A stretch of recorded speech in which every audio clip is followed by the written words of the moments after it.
Part 2 की शुरुआत होती है। हमें दिखाया जाता है माइन में डेंजर बीस्ट देखे गए थे। दरअसल अब वो एक कपल के घर में घुस जाते हैं और उनको बड़ी बेरहमी से मार डालते हैं और खा जाते हैं। यहाँ पे दूसरी तरफ हमें एजदत को दिखाया जाता है जो कि एम्पायर में आ रखी थी और वहाँ पर गोते उससे बता रहा होता है कि तुम्हारी वजह से जो नाइट्रेट है उनको देखा जाना बहुत ज्यादा कम हो चुका है और अभी वो लोग भी ज्यादा कुछ नहीं कर रही है। एजदत कहती कि जैसे ही वो मुझे दिखाई देंगे मैं सभी को मार डालूंगी। गोते ये भी कहता है ये अच्छी बात है पर मगर अभी तक हमें तासुमी नहीं मिला है। हमने उसे बहुत जगह ढूंढा पर मगर हमारे सैनिकों ने बताया कि वो कहीं नहीं दिखा। अगर तुम चाहो तो हम तुम्हारे रिप्लेसमेंट देख सकते हैं। पर मगर एजदत एकदम से उदास हो जाती है और वो कहने लग जाती कि नहीं, तासुमी सिर्फ एक ही है और मेरा दिल कहता है कि मैं उसे जरूर मिलूंगी। शाम को हमें दिखाया जाता है पीएम ओनेस्ट और एजदत को जो कि साथ में बैठ रखे होते हैं, जहाँ पे पीएम ओनेस्ट बताते हैं कि तुम्हारे को देखकर जो गोते हैं वो भी प्यार पे पड़ चुका है, उसे ही प्यार करना है किसी से। पर मगर वो यही बताते हैं कि अभी हमने कैपिटल में न्यू डेंजर बीस्ट को देखा है पर मगर हमें ये नहीं पता कि वो कहाँ से आ रही है। ऐसे तो उन्हें बताती कि हाँ मेरे को इसके बारे में पता है और मैंने काम शुरू भी कर दिया है। दरअसल जो ये डेंजर बीस्ट है ये पहले दूर घने जंगलों में पाए जाते थे या फिर दूर दूर पहाड़ियों में, पर मगर पता नहीं क्यों अब ये शहरों में आ रहे हैं। छानबीन करने के बाद मुझे पता चला कि दरअसल इनका पहला जो अटैक था वो एक माइन के अंदर हुआ और दूसरा अटैक एक कपल के घर पर। और कमांडर इन चीफ ब्यूरो ने कह दिया है कि जितने भी स्टोन सभी को खत्म कर दो पर मगर उनमें से 5-6 को पकड़ के लाना, क्योंकि दरअसल वो उनके ऊपर एक्सपेरिमेंट करना चाहते हैं और देखते हैं कि इनसे क्या क्या हथियार बन सकता है। भी ऐसे जाते हुए कहती कि आपका जो ये काम है मैं कर दूंगी पर मगर जो इसका सारा रिवॉर्ड होगा मैं नॉर्थ एंड साइड वाली आर्मी को भेज देना, क्योंकि अगर मैं उन्हें रिवॉर्ड कभी नहीं भेजने लगी उनका मेरे ऊपर से विश्वास टूटता जाएगा और वो मेरे लिए अपनी जान कभी नहीं देंगे। तभी हमें कैपिटल के बाहर 2 मर्चेंट को दिखाया जाता है जो कि कैपिटल के अंदर जल्दी घुसने की कोशिश कर रहे होते हैं। पहला मर्चेंट कहता है कि धीरे चलाओ पर मगर दूसरा मर्चेंट कहता है कि अगर मैंने ऐसा करा हम दोनों ही मारे जाएंगे, क्या पता हमारे ऊपर डेंजर बीस्ट हमला कर दे। और उनके साथ होता भी ऐसा ही है, जो वो डेंजर बीस्ट होते हैं उनके ऊपर हमला कर देते हैं। पर तभी वहाँ पे पॉल्स आता है और अपने रेलिक से उन डेंजर बीस्ट को जला देता है। पर मगर जो वो दोनों मर्चेंट थे डेंजर बीस्ट से ज्यादा पॉल से डर रहे होते हैं और कहते हैं आखिरकार ये है क्या। पर तभी वहाँ पे शेरियो आती है और उन्हें यकीन हो जाता है कि ये इनकी तरफ है। लेकिन वेव को पॉल्स के लिए बहुत ज्यादा बुरा लग रहा होता है कि लोग उसे जज करते हैं उसके लुक्स को लेकर। यहाँ पे हमें एजदत को दिखाया जाता है जिसने कुरोमी की मदद से कुछ डेंजर बीस्ट को पकड़ लिया होता है। यहाँ पर हम देखते हैं जो पॉल्स होता है हमारी कुरामे और वेव के लिए चाय और थोड़ा नाश्ता लेके आ रखा था, पर मगर वेव को बहुत ज्यादा बुरा लग रहा होता है पॉल्स के लिए और वो कहता है इन लोगों को कोई भी हक नहीं है तुम्हें ऐसा बोलने का, आखिरकार ये होते कौन है, खुद की शक्ल देखते नहीं और दूसरों को जज करने लग जाती हैं। पहले इन्हें अपनी खुद की फैमिली बचाना चाहिए फिर दूसरों के बारे में ऐसे टिप्पणी करनी चाहिए। पर मगर हम देखते हैं जो फॉल्स होता है वो कहता है कि नहीं, इनमें उन लोग की भी गलती नहीं है, मैंने पूरा एक शहर को जला दिया था एक बीमारी के चलते ताकि बीमारी और न फैल सके और मैंने कितने सारे लोगों को मारा है। वेव कहते हैं कि नहीं ये तुम्हारी गलती नहीं है, तुम बस अपना काम और अपनी ड्यूटी को निभा रहे थे। जो फॉल्स होता है वो कहता है कि मेरी फैमिली को पता है कि मैं क्या काम करता हूँ पर मगर उसके बावजूद ही मेरे से वो बहुत ज्यादा प्यार करते हैं, इसके बजाय मुझे कुछ और नहीं चाहिए, बस मेरी फैमिली मेरे से खुश है इतना ही मेरे लिए काफी है। यहाँ पर हमें तासुमी और हमारे सुसानो को दिखाया जाता है जो कि नदी के किनारे पे ट्रेनिंग कर रहे होते हैं, जहाँ पर हम देखते हैं पहाड़ी के ऊपर से बहुत बड़े बड़े 2 पत्थर गिरते हैं, जहाँ पे सुसानो बताता है कि दरअसल हमारा जो दुश्मन है वो कितना भी ताकतवर क्यों ना हो, अगर हमें उसकी वीकनेस पता चल गई तो वो कहीं का नहीं रहेगा। और हम देखते उस पत्थर को तोड़ के दिखा देता है। पर मगर तासुमी को अपने ऊपर भरोसा नहीं होता कि वो कभी भी ऐसी टेक्निक को मास्टर कर पाएगा या फिर मैच के दौरान या फिर अपने फाइट के दौरान किसी की कमजोरी को वो कैसे ढूंढ सकता है। पर मगर वो कहने लग जाते हैं कि जब तक सुसान तुम हमारी तरफ हो हमें चिंता करने की जरूरत नहीं है, क्योंकि मेरे को यकीन है कि तुम हर मुश्किल का सोल्यूशन ढूंढ लोगे। सुसानो को समझ नहीं आता कि उसने अपनी फिस्ट आगे क्यों करी है, पर मगर वो कहता है कि हाँ जब तक मुझे ऑर्डर मिलते रहेंगे मैं काम करता रहूंगा। पर तभी हम देखते हैं कि वहाँ पर कामे आ जाती है और कहती है कि हमें यहाँ पे इमरजेंसी में निकलना होगा। कैपिटल के पास बहुत सारे डेंजर बीस्ट आ चुके हैं। तभी हमें उनके हाइड आउट को दिखाया जाता है जो कि नया वाला हाइड आउट था लेकिन दिख पुराने वाला जैसा रहा होता है। और वहाँ पे ल्यूबुक आता है और कहता है कि मैंने पूरे जंगलों में ट्रैप्स बिछा दिए हैं, अगर कोई आया तो हमें पता चल जाएगा। सुसानो कहते हैं कि तुमने अच्छा काम करा और मैंने भी एक टनल खोद दी है ताकि हम इमरजेंसी में वहाँ से निकल सके। यहाँ पे हमें नाजिंडा को दिखाया जाता है जो कि सभी को बताती है मुझे खबर मिली है कि काफी सारे जो डेंजर बीस्ट है वो लोगों के ऊपर हमला कर रहे हैं कैपिटल में। और दरअसल जो ये डेंजर बीस्ट है उनके पास इंटेलिजेंस भी है और काफी ज्यादा ताकत भी, और वो संख्या में इतने हैं कि हम गिन नहीं सकते। कैपिटल से आर्मी और जो येगर्स हैं उनके ऊपर हमला कर रहे हैं, पर मगर उनकी संख्या कम होने का नाम नहीं ले रही है और वो बढ़ते जा रहे हैं। कुछ मार्शल आर्टिस्ट ने उनके ऊपर हमला करा और उनकी ताकत को जानना चाहा, पर मगर सभी ने उनका कच्चा चबा के खा डाला। तो मेरे को लगता है कि इस बार येगर्स, इंपरल आर्मी और हम यानी कि नाइट्रेट सारे तीनों मिलकर साथ में काम करने वाले हैं। पर तभी हम देखते हैं कि वहाँ पर चेल्सी कहती है कि हमें जो ये सारा काम है येगर्स के ऊपर छोड़ देना चाहिए, हम अपनी जान क्यों खतरे में डाले। पर मगर हमारा तासुमी कहता है कि हम असैसिन है पर मगर लोगों की तरफ हैं, तो हमें जल्दी से डेंजर बीस्ट को मारना होगा ताकि और फैमिली ना खत्म हो जाए, लोगों को और दिक्कत ना पड़े। जो चेल्सी होती है वो कहती है अगर तुम ये चाहते हो तो ठीक है मैं भी तुम्हारी तरफ हूँ। और हम दीदी सुसानो भी बहुत ज्यादा खुश आता है, पर मगर वो कहता है अरे यार तासुमी तुम लोगों को बचाने की बात करते हो और अपनी जिप बंद नहीं कर सकते, देखो तुम्हारा पिंक कलर का अंडरवेयर दिखाई दे रहा है। और ये सुनने के बाद तासुमी बहुत ज्यादा शर्माने लग जाता है और सभी लोग उसका मजाक उड़ा रहे थे। कामे होती सीरियस होते बताती कि मैंने नोटिस कर लिया था तासुमी, पर मगर मुझे लगा ये तुम्हारा नया फैशन होगा इस वजह वजह से मैंने कुछ नहीं कहा। जो नाजिंडा और चेल्सी होती है उन दोनों को देख रही होती है और चेल्सी के दिमाग में चल रहा था मेरे को नहीं लगता, पर मगर 1% चांस भी ऐसा हो सकता है कि ब्यूलेट और शैली की तरह जो हमारा लड़का है तासुमी वो एक दिन मारा जाए। यहाँ पर हमें रन और एज़ेट को दिखाया जाता है, जहाँ पर हम देखते हैं कि वो बातें कर रहे होते हैं, जहाँ पे रन बताता है जो डेंजर बीस्ट अभी हमारे ऊपर हमला कर रहे हैं पहले ये इंसान हुआ करते थे। मेरे को लगता है कि किसी रेलिक यूजर का काम है। ऐसा भी हो सकता है कि सारा जो काम है वो हमारे डॉक्टर स्टाइलिश करवा रहे हो, क्योंकि उनके गायब हो जाने के बाद ही जो ये सारे डेंजर बीस्ट है वो अपीयर होना शुरू हो चुके हैं। पर मगर अगर डॉक्टर स्टाइलिश मारे जा चुके हैं तो ये सारा काम करवा कौन रहा है, या फिर खुद ऐसा हो सकता है कि ये लोग सारे टेस्टिंग रूम से बाहर आ चुके हैं और आखिरकार किस हद तक इनकी संख्या हो सकती है। अगले सीन में दिखाया जाता है शेरयू को, जो कि अपनी वही पागल हंसी करते हुए सारे डेंजर बीस्ट को मार रही होती है और कहती है कि सभी मेरे सामने आ जाओ, मैं किसी को नहीं छोड़ूंगी। और एक तभी आदमी वहाँ पे हंस रहा होता है उसे देख के और कहता है कि अब मैं चलता हूँ, पर मगर तुम मेरे टॉयज से और थोड़ी देर खेल सकती हो। रात को हमारा ल्यूबोक और हमारा तासुमी पेट्रोलिंग करने निकले होते हैं, जहाँ पे तासुमी पूछता है ल्यूबोक से सभी लोग जो नाजिंडा है उसे बॉस कहते हैं, पर मगर तुम उसको नाजिंडा के नाम से क्यों बुलाते हो। ये सुनने के बाद जो ल्यूबोक होता है उसे बताता है कि दरअसल मैं एक मर्चेंट की फैमिली से बिलोंग करता हूँ और मैं उनका चौथा बेटा था जो कि काफी ज्यादा अमीर थे। बचपन से मैंने जिस चीज पे हाथ रखा वो अगले दिन या फिर उसी टाइम मेरे कदमों पे आके रख दिया जाता था, पर मगर इस लाइफस्टाइल से बहुत ज्यादा बोर हो चुका था। पर मगर एक दिन उनके शहर में नाजिंडा को अपॉइंट करा गया, जिसको देखते साथ ही जो ल्यूबोक था उसे पहली नजर का प्यार हो चुका था नाजिंडा से। इसके बाद जो ल्यूबोक था उस नाजिंडा के अंडर काम करा आर्मी में, ताकि वो नाजिंडा के करीब रह सके। और अभी नाइट राइड में वो इसलिए है क्योंकि नाजिंडा नाइट राइड की लीडर है, जिसके लिए मैं यहाँ पे आया हूँ। लेकिन आने से पहले मैंने अपने सारे डॉक्यूमेंट को बदल दिया और सभी मैंने ऐसे दिखाया कि मेरी डेथ हो चुकी है। पर मगर तभी हम देखते तासुमी कहता है कि अगर तुम किसी से प्यार करते हो तो तुम दूसरे लड़कियों को नहाते हुए क्यों देखते हो। ल्यूबोक बताता है वो तो मेरी पार्ट टाइम जॉब है जो कि मुझे करना जरूरी है, वरना सारी लड़कियां अपनी खूबसूरती छुपाती रहेंगी और मैं देख नहीं पाऊंगा। और अब जब वो दोनों आगे पेट्रोलिंग कर रहे होते हैं उन्हें एक भी डेंजर बीस्ट दिखाई नहीं देता। वहीं तासुमी ऊपर जाके डेंजर बीस्ट को देखने लग जाता है, पर मगर उसे कोई दिखाई नहीं दे रहा होता। दूसरी तरफ हमारी एज़ेट पेट्रोलिंग करने निकली होती है, पर मगर जो उसकी नजरें थी वो बस हमारे तासुमी को ढूंढ रही होती है कि एक बार तासुमी मिल गया तो मैं उसे कहीं जाने नहीं दूंगी। तभी उसे पहाड़ी के ऊपर कोई दिखाई देता है, वो कहती है कि शायद ही कोई दुश्मन होगा, इसे मारने में मजा आएगा। जैसे वो पहाड़ी से नीचे उतरती है और देखती है ये कोई और नहीं तासुमी है, उसका दिल तो बस इमोशनली भर जाता है और वो बहुत ज्यादा इमोशनल हो जाती है उसे देखने के बाद। तासुमी की तो फटी पड़ी थी कि ये फिर से आ गई है, अब ये मेरे को लेके चली जाएगी, पर तभी वहीं पे डेंजर बीस्ट अपीयर होने लग जाते हैं। तासुमी को लगता है कि इन डेंजर बीस्ट का मैं सहारा लूंगा और यहाँ से एस्केप कर जाऊंगा, पर मगर उसे ये नहीं पता था कि वो एज़ेट को बेवकूफ नहीं बना सकता। और एकदम से हम देखते हैं कि एज़ेट एक ही झटके में सारे डेंजर बीस्ट को खत्म करके रख देती है। कहती है ये तो बिल्कुल एक सपने की तरह है, मेरे को वापस प्यार मिल चुका है। तासुमी कहता है अगर ये सपना ही होता तो ही बेहतर था। यहाँ पर हम देखते जो ल्यूबोक होता है अपने रेलिक का यूज करता है, उसे पता चलता है कि कोई माउंटेन के ऊपर बहुत तेज से आ रहा था, पर मगर वो बिल्कुल रिस्क नहीं लेता और एक पेड़ में छुप जाता है। यहाँ पर एज़ेट हमारे लड़के को हक करती है और कहती कि नहीं ये तुम ही हो, मुझे कंफर्म हो चुका है, ये मेरा कोई सपना नहीं है। तासुमी के पूछने के बाद वो बताती है कि दरअसल यहाँ पे मैं डेंजर बीस्ट को मारने आई थी जो कि यहाँ पे अपीयर हो रहे थे। वो तासुमी से पूछती है आखिरकार तुम यहाँ पे क्या कर रहे हो। तासुमी एकदम अपने मन में जोर डालने लग जाता है कि अगर मैंने इसे कुछ ऐसा आंसर दे दिया जिससे इसको मेरे ऊपर शक हो गया तो मैं यहीं पे मारा जाऊंगा। और वो हम देखते सोच समझ के बाद कहता है मैं यहाँ पे दरअसल डेंजर बीस्ट से लड़ने आया था और ताकतवर होने आया था। तभी हम देखते हैं वो पूछती है तुमने रेवोल्यूशनरी आर्मी को ज्वाइन कर लिया है। हमारा लड़का कहता है कि नहीं अभी तक तो नहीं, पर मगर कंफर्म है कि फ्यूचर में मैं उन्हें ज्वाइन करूंगा, पर मगर थोड़ा ताकतवर होने के बाद। और हम देखते हैं जो हमारी एज़ेट होती है हमारी लड़की को मेजर करते हुए कहती है कि हाँ तुम कुछ ज्यादा ताकतवर हो चुके हो, मैं महसूस कर सकती हूँ, तुमने काफी इंप्रूव करा है इन कुछ दिनों में। लेकिन तभी जो एज़ेट होती है उस आदमी को सेंस कर लेती है और कहती है कि उस पत्थर के पीछे छुप के कर क्या रहे हो, बाहर निकलो। हमारा तासुमी भी हैरान हो जाता है कि ऐसे किससे कह रही है ये सब। अभी वो पर्सन बाहर निकलते हुए कहते हैं कि मैं समझ गया, तुम्हें यूं ही स्ट्रॉन्गेस्ट ऑफ द ऑल नहीं कहा जाता। एज़ेट कहती है कि मेरे को लगता है कि तुम डेंजर बीस्ट के बारे में बहुत कुछ जानते हो, तुम मेरे टॉर्चर रूम में चलो जहाँ पे मैं तुम्हें काफी ज्यादा मजे दूंगी ताकि तुम अपनी सारी इन्फॉर्मेशन मेरे को दे सको। लेकिन वो पर्सन कहता है टॉर्चर रूम में तुम्हें क्या लगता है कि तुम यहाँ से बच के जा पाओगी, और वो अपने रेलिक संभाला का यूज करता है और हम देखते हैं कि उन्हें वहां से टेलीपोर्ट करके एक दूसरे बीच पे लेके आ जाता है। तासुमी कहता है आखिरकार हम कहाँ पर आ गए। एज़ेट क्या तुम मेरे को एक चूटी काटोगी ताकि मैं होश में आ सकूं। जो एज़ेट होती है सुनने के बाद सीधा उसे किस कर देती है। हमारी लड़की को महसूस हो जाता है कि जो ये सारी फीलिंग है असली है और हमें टेलीपोर्ट करा गया है। एज़ेट कहती है कि हाँ अगर टेम्परेचर को देखा जाए थोड़ा ज्यादा गर्म है यहाँ पर, इसका सीधा सीधा मतलब ये है कि हमें यहाँ पे टेलीपोर्ट करा गया है और जो हीट है यहाँ से निकल रही है। और एज़ेट उसे ये बता दीजिए तरह से 48 रेलिक्स है, उनमें से कुछ ऐसे भी है जो टाइम और स्पेस को मैनिपुलेट कर सकते हैं और इस हद तक मैनिपुलेट कर सकते हैं कि यूजर उसको अपने हिसाब से यूज कर सके। पर तभी हम देखते हैं कि वो जमीन पर अपनी थोड़ी बर्फ को गिराती है और एक काफी बड़े हिस्से को हवा में ऊपर लेके जाने लग जाती है और पूरी जगह को मेजर कर रही थी। कहने लग जाती है कि हमें शांति से काम लेना होगा, हमारे चारों तरफ पानी है, हमें नहीं पता कि हम किधर की तरफ जाएं, जिस वजह से जो हमारी एनर्जी है हम उसे वेस्ट नहीं कर सकते। पर तभी हमारे तासुमी को हक करते हुए कहती है तो काफी ज्यादा अच्छा है कि हम दोनों यहाँ पे अकेले फंस चुके हैं। मेरे को तो ऐसा लग रहा है कि हम दोनों हनीमून पे आए हो या फिर किसी डेट पर मगर जो उनकी खुशी थी आई मीन एज़ेट की वो ज्यादा देर तक नहीं रहती, क्योंकि वहाँ पर डॉक्टर स्टाइलिश से काफी ज्यादा बड़ा डेंजर बीस्ट अपीयर हो चुका होता है और ये बहुत ज्यादा सिमिलर होता है डॉक्टर स्टाइलिश के डेंजर बीस्ट की तरह, क्योंकि उसके सर पे भी कोई आदमी उसे बैठ के कंट्रोल कर रहा था। जो ऐसे तो होती है काफी बड़े बड़े पिस्टल का यूज करती है डेंजर बीस्ट के ऊपर, उसे अपने घुटनों में लेके आ चुकी थी। पर मगर इससे भी वो नहीं हारता। तब हमारा तासुमी उसे कहता है ऐसे जरा ध्यान से देखो, उसके सर पे कोई है, उसके ऊपर अगर तुम हमला करोगी तो ये हार जाएगा। तासुमी की बात सुनने के बाद ऐसे बिल्कुल ऐसा ही करती है। पर मगर जो वो डेंजर बीस्ट है उसका अटैक को डॉज कर लेता है, उसकी बर्फ को पकड़ लेता है। इसे देखकर जो हमारा तासुमी होता है बिल्कुल होल्ड नहीं कर पाता और भागते हुए जाता है उस डेंजर बीस्ट के पोस्ट को वहीं पे मार डालता है। ऐसे तो बहुत ज्यादा इंप्रेस हो चुकी थी इससे, और वो काफी बड़े बर्फ के गोले को बनाती है और उस डेंजर बीस्ट को उसको नीचे कुचल के मार डालती है। हमारा लड़का पहली बार एम्पायर सबसे ताकतवर लिक्यूसर की पावर को देख के बहुत ज्यादा हैरान हो रखा होता है और वो सोचता है आखिरकार अकामे से कैसे हराएगी। जहाँ पे अब वो दोनों बैठ के थोड़ा रेस्ट कर रहे होते हैं, जहाँ पर हम देखते हैं ऐसत कहती है कि अब थोड़ी देर बाद हम यहाँ पे पूरी जगह जाके एक्सप्लोर करेंगे। तासुमी भी इसमें हामी भरता है। पर मगर तभी हम देखते हैं तासुमी के मन में चल रहा होता है इस टाइम मैं अपने एनिमी के साथ हूँ तो मेरे को इससे बच के रहना होगा और इसकी हर एक एक्टिविटी पर नजर रखनी होगी। पर मगर यहाँ पर एज़ेथ तासुमी को पाने के बाद इतनी खुश हो चुकी थी कि वो तो अपने और उसके स्केच बना रही होती है अपनी नोटबुक में। और हम देखते हैं कि शाम आते आते वो बहुत सारी जगह को एक्सप्लोर करते हैं और काफी सारे मजे भी कर रहे होते हैं साथ पर। लेकिन तभी हम देखते हैं रात को वो बताती है कि हम कैपिटल से बहुत ज्यादा साउथ ईस्ट की तरफ में आ रखे हैं, हमें वहाँ पे जाने में काफी टाइम लग सकता है। और मैंने एक चीज तो नोटिस करी है, इस पूरे आइलैंड में बस तुम और मैं है। तो क्या ख्याल है तासुमी, क्या तुम मेरे साथ कुछ करना चाहते हो? तासुमी बहुत ज्यादा हड़बड़ा जाता है। वो कहता है कि तुम क्या बात कर रही हो, हम दोनों क्या करेंगे आखिरकार? तासुमी एज़ेथ से कहता है कि तुम ऐसी सिचुएशन में भी इतना ज्यादा काम कैसे हो? एज़ेथ कहती है क्योंकि मुझे पता है कि हमें वापस कैसे जाना है, इसलिए मैं इतनी काम हूँ। और हम देखते हैं कि वो तासुमी को वहाँ पे लेके जाती है जहाँ वो दोनों टेलीपोर्ट हुए थे। वहाँ पर एक छोटा सा मैजिक सर्कल होता है। वो बताती है दरअसल जिस पर्सन ने हमें यहाँ पे टेलीपोर्ट करा वो एक बारी में 2 या 3 लोगों को टेलीपोर्ट कर सकता है। इसमें उसकी बहुत ज्यादा एनर्जी खर्च होती है और उसे इसमें बहुत ज्यादा टाइम भी लगता है। हम दोनों को बस यहाँ पे खड़े होना होगा और हमें देखना होगा कि हम क्या कर सकते हैं। लेकिन हमारे पास कुछ और रास्ता भी है, क्या हम दोनों आपस में कुछ करें, एक दूसरे को जान लें? तासुमी कहता है अरे हर बारी तुम ये सब क्यों करने लग जाती हो, हमारे पास कोई और रास्ता भी तो होगा ना बातें करने का। वो पूछती है कि मुझे चलो ठीक है अपनी पहले वाली लाइफ के बारे में बताओ। जो तासुमी होता है उसे बताता है कि जो मेरे विलेज के एक आदमी है वो पहले आर्मी में काम कर चुके हैं, उनसे मैंने स्वॉर्ड चलाना सीखा और हथियार बनाना भी सीखा। एज़ेथ कहती है कि ऐसे कामों में बहुत ज्यादा बेकार हूँ पर मगर मैं हंटिंग करने में बहुत ज्यादा अच्छी हूँ। तासुमी के मन में चल रहा होता है कि मैं एज़ेथ से इन्फॉर्मेशन निकाल सकता हूँ यहाँ पे कुछ ना कुछ। तभी जो एज़ेथ होती है उसे आगे बताती है कि वो नॉर्दर्न बॉर्डर के एरेटिस क्लान से है जो कि सभी को डेंजर बीस्ट से बचाते हैं और डेंजर बीस्ट को मारते हैं। और जो एज़ेथ है वो क्लैन की चीफ की डॉटर है। बचपन से एज़ेथ काफी ज्यादा अच्छी थी हंटिंग में और उसे खून खराबे से कभी डर नहीं लगता था, क्योंकि एज़ेथ को बचपन से सिखाया गया था जो कमजोर होते हैं वो ताकतवर के हाथों मरते हैं और जो ताकतवर होते हैं वो अपने से भी ताकतवर वालों को चुनौती देते हैं ताकि वो उन्हें हरा के और ताकतवर बन सके। एक बार एज़ेथ एक इविल बर्ड को मार के आ रही थी, उसने काफी देर तक उसका वेट करा था, लगभग 3-4 दिन तक, तब आखिरकार वो उसे मार पाई थी। पर मगर जब वो अपने विलेज में वापस पहुंचती है वो देखती है कि उसका विलेज तबाह हो चुका है और सारे लोग मारे जा चुके हैं। एज़ेथ अपने फादर के पास जाती है, उसके फादर के आखिरी शब्द ये थे कि ये सब नॉर्दर्न रेस वालों ने किया है, इस बार हम कमजोर थे इसलिए हम मारे गए, तो बेटा तुम्हें ताकतवर होते रहना होगा, पीछे पलट के मत देखना। तब हम देखते हैं एज़ेथ बताती है जो मैंने नॉर्दर्न साइड वालों की रेस के साथ करा वो दरअसल कोई बदला नहीं था, वो तो बस मैं अपना काम कर रही थी, जो कि मेरे को मिलिट्री की तरफ से ऑर्डर मिला था, बस मैंने उसे फॉलो करा। और वैसे भी जो कमजोर हैं वो एक ना एक दिन तो जरूर मारे जाएंगे। पर तभी जो हमारा तासुमी होता है वो एज़ेथ से पूछता उसके रेलिक के बारे में। तभी एज़ेथ बताती है कि जब मैं मिलिट्री की काफी बड़ी ऑफिसर बन गई थी मेरे को बुलाया गया जहाँ पर मेरे को पीएम होनेस्ट ने कहा कि तुम कोई से भी रेलिक को ले सकते हो, पर मगर एक जार के अंदर जो आइस रेलिक था वो मेरे को पुकार रहा था कि तुम मेरे को पी सकते हो और ताकतवर बन सकते हो। तभी होनेस्ट ने मुझे बताया कि जिस भी आदमी ने ये रेलिक को पीने की कोशिश करी है वो आज तक मारा गया है या फिर रेलिक ने उसके ऊपर कब्जा कर लिया हो। पर मगर जो एज़ेथ थी उसे यकीन था कि वो इस रेलिक के ऊपर काबू कर लेगी, जिस वजह से उसने उस पूरे रेलिक को यानी कि उस मॉन्स्टर के पूरे खून को पी लिया। मॉन्स्टर रेलिक ने उसके ऊपर कब्जा करने की पूरी कोशिश करी पर मगर वो उसे टेक ओवर कर ही नहीं पाया और जो ये रेलिक था एज़ेथ का तब से हो गया और मैंने अपनी बढ़ती हुई पावर को महसूस करा था। तुम्हें समझ चुका होता है एज़ेथ पहले से ही ऐसी है, इसको बदल पाना अब नामुमकिन है। यहाँ पर हमें उसी लड़के को दिखाया जाता है जिसने हमारी एज़ेथ और हमारी लड़की को इस आइलैंड में भेज दिया होता है। वो कहता है कि मैं चाहता हूँ कि वो लोग मरे ना हो, तो चलो मैं ऐसा करता हूँ उनका वापस आने का रास्ता खोल देता हूँ। अब हमें ये पता चलता दरअसल लड़का कोई और नहीं ये पीएम होनेस्ट का बेटा होता है जो कि अपने फादर को अपना आइडल मानता है और एक दिन को सरपास करके उनकी जगह को लेना चाहता है। यहाँ पर जो एज़ेथ होती है बताती कि हमें यहाँ पे रिकरने के लिए एक डेंजर बीस्ट की जरूरत पड़ेगी, जैसे कि एक आर्मांडा की, और हम देखते हैं कि उसे एक आर्मांडा दिख जाता है। वो कहती है कि यहीं पे रुकना, मैं उसे टेम करके अभी आती हूँ, पर तब तक रास्ता खुल चुका था। तासुमी सोचता है कि मैं यहाँ से भाग जाता हूँ, ये काफी ज्यादा अच्छा मौका है, पर मगर तभी हम देखते हैं कि वो सोचता है एज़ेथ ने इस आइलैंड में आने के बाद उसका बहुत ज्यादा ख्याल रखा, वो उसे धोखा नहीं देना चाहता, तो वो कहता है कि रास्ता खुल चुका है, हम यहाँ से निकल सकते हैं। और ऐसे कैसा तो वो अंदर कूद जाता है, जहाँ पर हम देखते हैं कि वापस चट्टान में आ जाने के बाद ऐसा पाती है कि दरअसल वो यहाँ पे अकेली होती है और हमारा लड़का वहाँ पे नहीं होता, क्योंकि वो अपने इनकर्सियों की इनविजिबिलिटी का यूज करके दूसरे पत्थर के साइड में छुप रखा होता है। अगर वो हिला तो उसे पता चल जाएगा कि तासुमी यहाँ बैठ रखा है और वो उसके ऊपर अटैक कर देगी, क्योंकि तासुमी की इनकर्सियों का आज तक नहीं देखा था। तो जो ऐसा होती है उसे लगता है कि जो तासुमी तासुमी उसे कहीं और टेलीपोर्ट कर दिया गया है। वो कहती है हम दोनों फिर से एक बार अलग हो चुके हैं, पर मगर मेरे को यकीन है मैं तुमसे जरूर मिलूंगी। तासुमी अपने मन में यही बात कह रहा होता है, लेकिन वो ये भी कहता है मिलेंगे तो जरूर, पर मगर अगली बार दुश्मनों के तौर पर। यही दूसरी तरफ हमें चेल्सी को दिखाया जाता है जो कि अपने एक मिशन के दौरान पर अपने टारगेट को मार डालती है, लेकिन थोड़ी देर बाद ही वहाँ पे येगर्स आ चुके होते हैं जहाँ पे चेल्सी एक बिल्ली का रूप लेके बच चुकी थी। अब यहाँ सभी की मीटिंग चल रही होती है। चेल्सी बताती है कि मेरे को नहीं पता था कि हमारा जो प्लान था वो लीक कैसे हो गया, पर मैं जो ही बात हो अब वो येगर्स उनको डायरेक्टली टारगेट कर रहे हैं, क्योंकि जो जब इसकी बात थी वो सॉल्व होती जा रही है, क्योंकि मिलिट्री वाले उनके ऊपर काबू करते जा रही हैं। पर मगर जो ल्यूबुक होता है वो रोने लग जाता है, कहता है कि एज़ेथ के साथ तुमने एक रात पूरी बीच में बिताई, क्या करा तुमने साले उसके साथ, मेरे को तुमसे बहुत ज्यादा गुस्सा आ रहा है, मेरे को भी एज़ेथ के साथ रहना था और उसके देखने थे। गाइस दरअसल जब भी मैं ल्यूबुक के बारे में एक्सप्लेन करता हूँ ये मेरे को मेरे एक दोस्त की याद दिलाता है जो कि इसकी तरह ही ठरकी है, ठरकी तो नहीं पर मगर